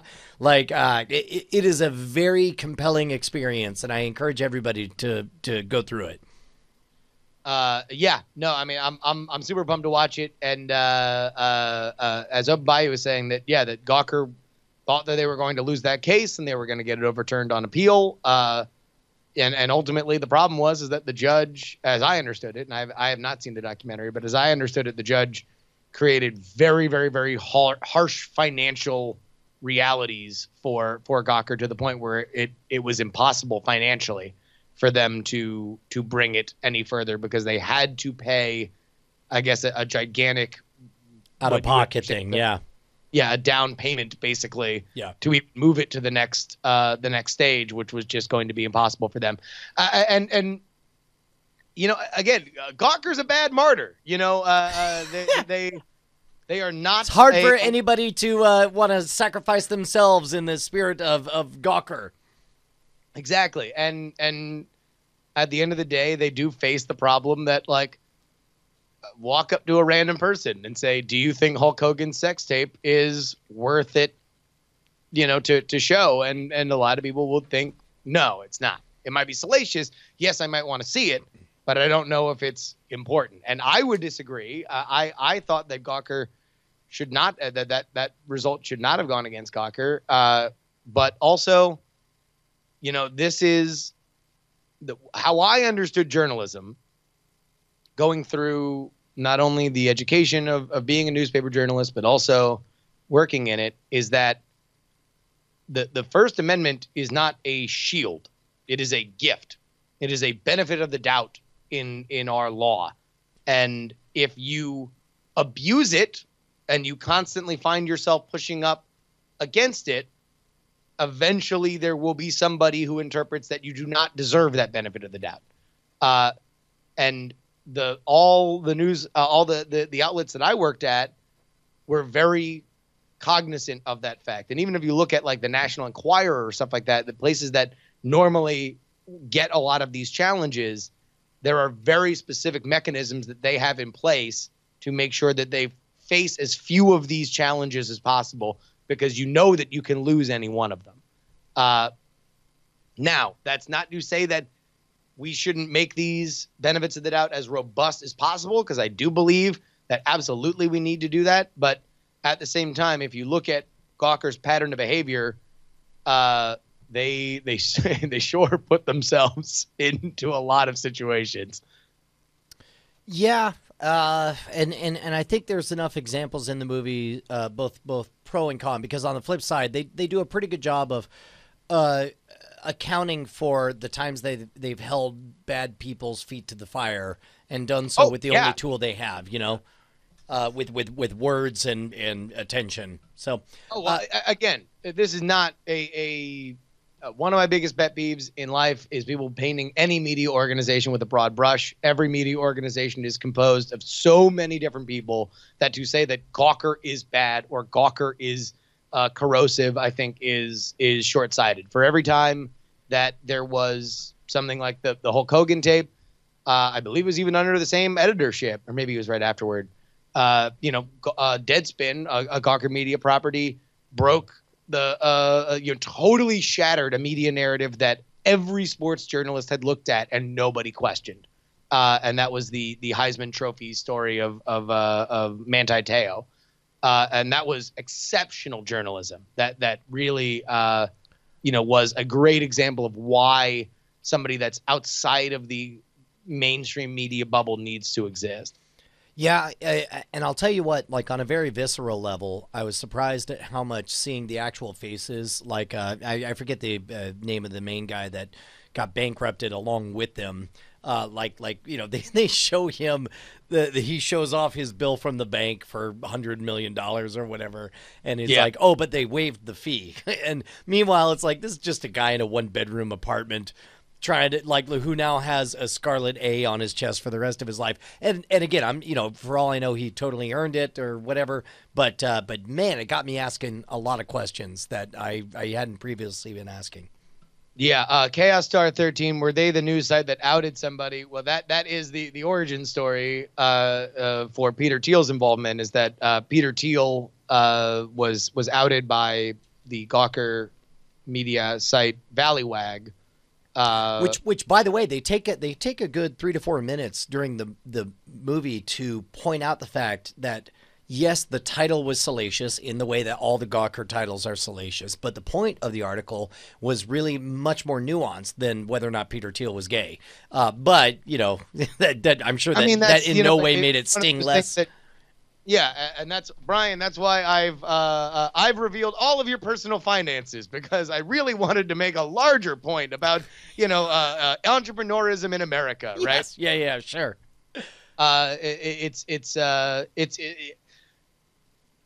The reason why I'm excited to watch the documentary is because I don't think that there are a ton of really super clean white hats and black hats in that story, and yet I do think that we are a lesser media culture because we immediately had something like that happen to what was at the time an extraordinarily important media outlet that wound up getting sold to Univision. Yeah. Chaos Star 13. Yeah, that's right. It's hard to go to bat for a site like that. I mean, yes, and if you look at and Valleywag specifically wound up pissing off a lot of people, and I do think that article was irresponsible. It's not for that writer, who is also gay, as I remember, to although it might seem harmless to him. And again, they do a great job. This is why I can't wait for you to watch the documentary, because I believe it's the same writer who says, look, I'm gay and I feel like it's not right that gay people are treated this way, that and this is my contribution to changing the way that is. It's like, the whole point of the article is yeah, he's gay, so what? And instead it's like, what? You outed me as gay? You're salacious. Here's all the money. I mean, sure. And also it's like, yes, and that's not his decision. And, right. And he can, I think that his reasoning is understandable. I think he also wrote a very similar thing about Tim Cook when Tim Cook took over for the departed Steve Jobs at Apple, that, hey, look, Tim Cook's gay. Why aren't we making a bigger deal about the fact that now we have, one of the most profitable companies in the world is run by an out gay man to his inner circle. Nobody in Silicon Valley doesn't think that Tim Cook is gay, but yet he's not on the cover of Time magazine. But in Peter Thiel's point of view, Valleywag was read by enough people that it was putting it without his consent on the cover of Time magazine, no matter how out he was to friends and family. So so when you watch it, I would love to hear what things because again, the things I noticed the most are the things that I was surprised by. I'll be really interested to hear what surprises await you. Yeah, I'm pumped to read it. I'm fairly familiar of the case itself, but I mean, obviously, there's plenty I don't know in any of these kinds of situations, and a lot of the issues that I think wound up becoming the argument points on this are the things that just kind of frustrate me about media in general. That, if I and I found this with even as far back as the student newspaper that I wrote at, right, which is about as penny ante, low stakes as you can get. But if I was doing a dumb story about them raising the cost of a taco at the Taco Bell in the dining hall, right, and I was going to interview people, there was oftentimes that somebody would say, "What are you with the Daily Orange? Screw them. They wrote something bad about a friend at my frat or something like that," right? Or there was a racially insensitive thing that happened in the paper 5 years ago that my brother told me about, and that was true, right? And sometimes the claims against us were true. Did that mean that I was trying to do a worse thing by getting their comment about the dollar increase at the Taco Bell? No. Like, you could have just told me I like tacos. I would like to pay less for them. But we have ultimately, I think, a very poor understanding about how journalism gets done. And unfortunately, journalists very often are thin-skinned babies and are very bad about explaining it in a way that is anything else than the shrillest possible. We're like, without us, you'll all die. All of it. It'll all come crashing down. And I think it's a problem now. And it has been a problem for as long as I can trace back the history of this industry. All right. Well, let's promise to loop back on this in the future. But in the meantime, do you have a pick besides Nobody Speak, the new Netflix original? No. My pick is... I'll tell you what. Here's my pick. I'll call my own number, and it won't be Action News at actionnewsgame.com. I'm very proud of the Jury podcast this week, which was a great experiment for not only me and the format of the show, but also me working with Brian in a different way. And I listened back to it today, and man, did I really, really, really, really enjoy it. And I'm curious to hear what other people think of it. But go ahead and check out the Jury podcast. I guess it's not up in the in the main feed, but you can get it on my SoundCloud. I will. I'll double down on that. I dabble in the Jury podcast because it is one of my best friends' one mic show, and I want to see how he's doing. But also, I recognize that I'm not the target audience for it. It was so much fun to come in with the stated goal of playing second fiddle to you on your show and to just be Andy Richter to your Conan O'Brien. And the dynamic really seemed to work well. It was a lot of fun. Yeah, it was an absolute blast. And that whole 2 hours, I think it's also up in the Night Attack feed as well. It'll be there soon. It'll be there soon. So I'm super, super proud of it. And I loved doing it. And also, man, it just sounds so good. That crowd just sounds kind of perfect. It's just that right amount of people where we just sound like, just amazing. So I love it, and I would encourage everybody to listen to it. Praise be to Alan. Huh. Well, this is probably the point of the show where Andrew Maid would say, "It's been after."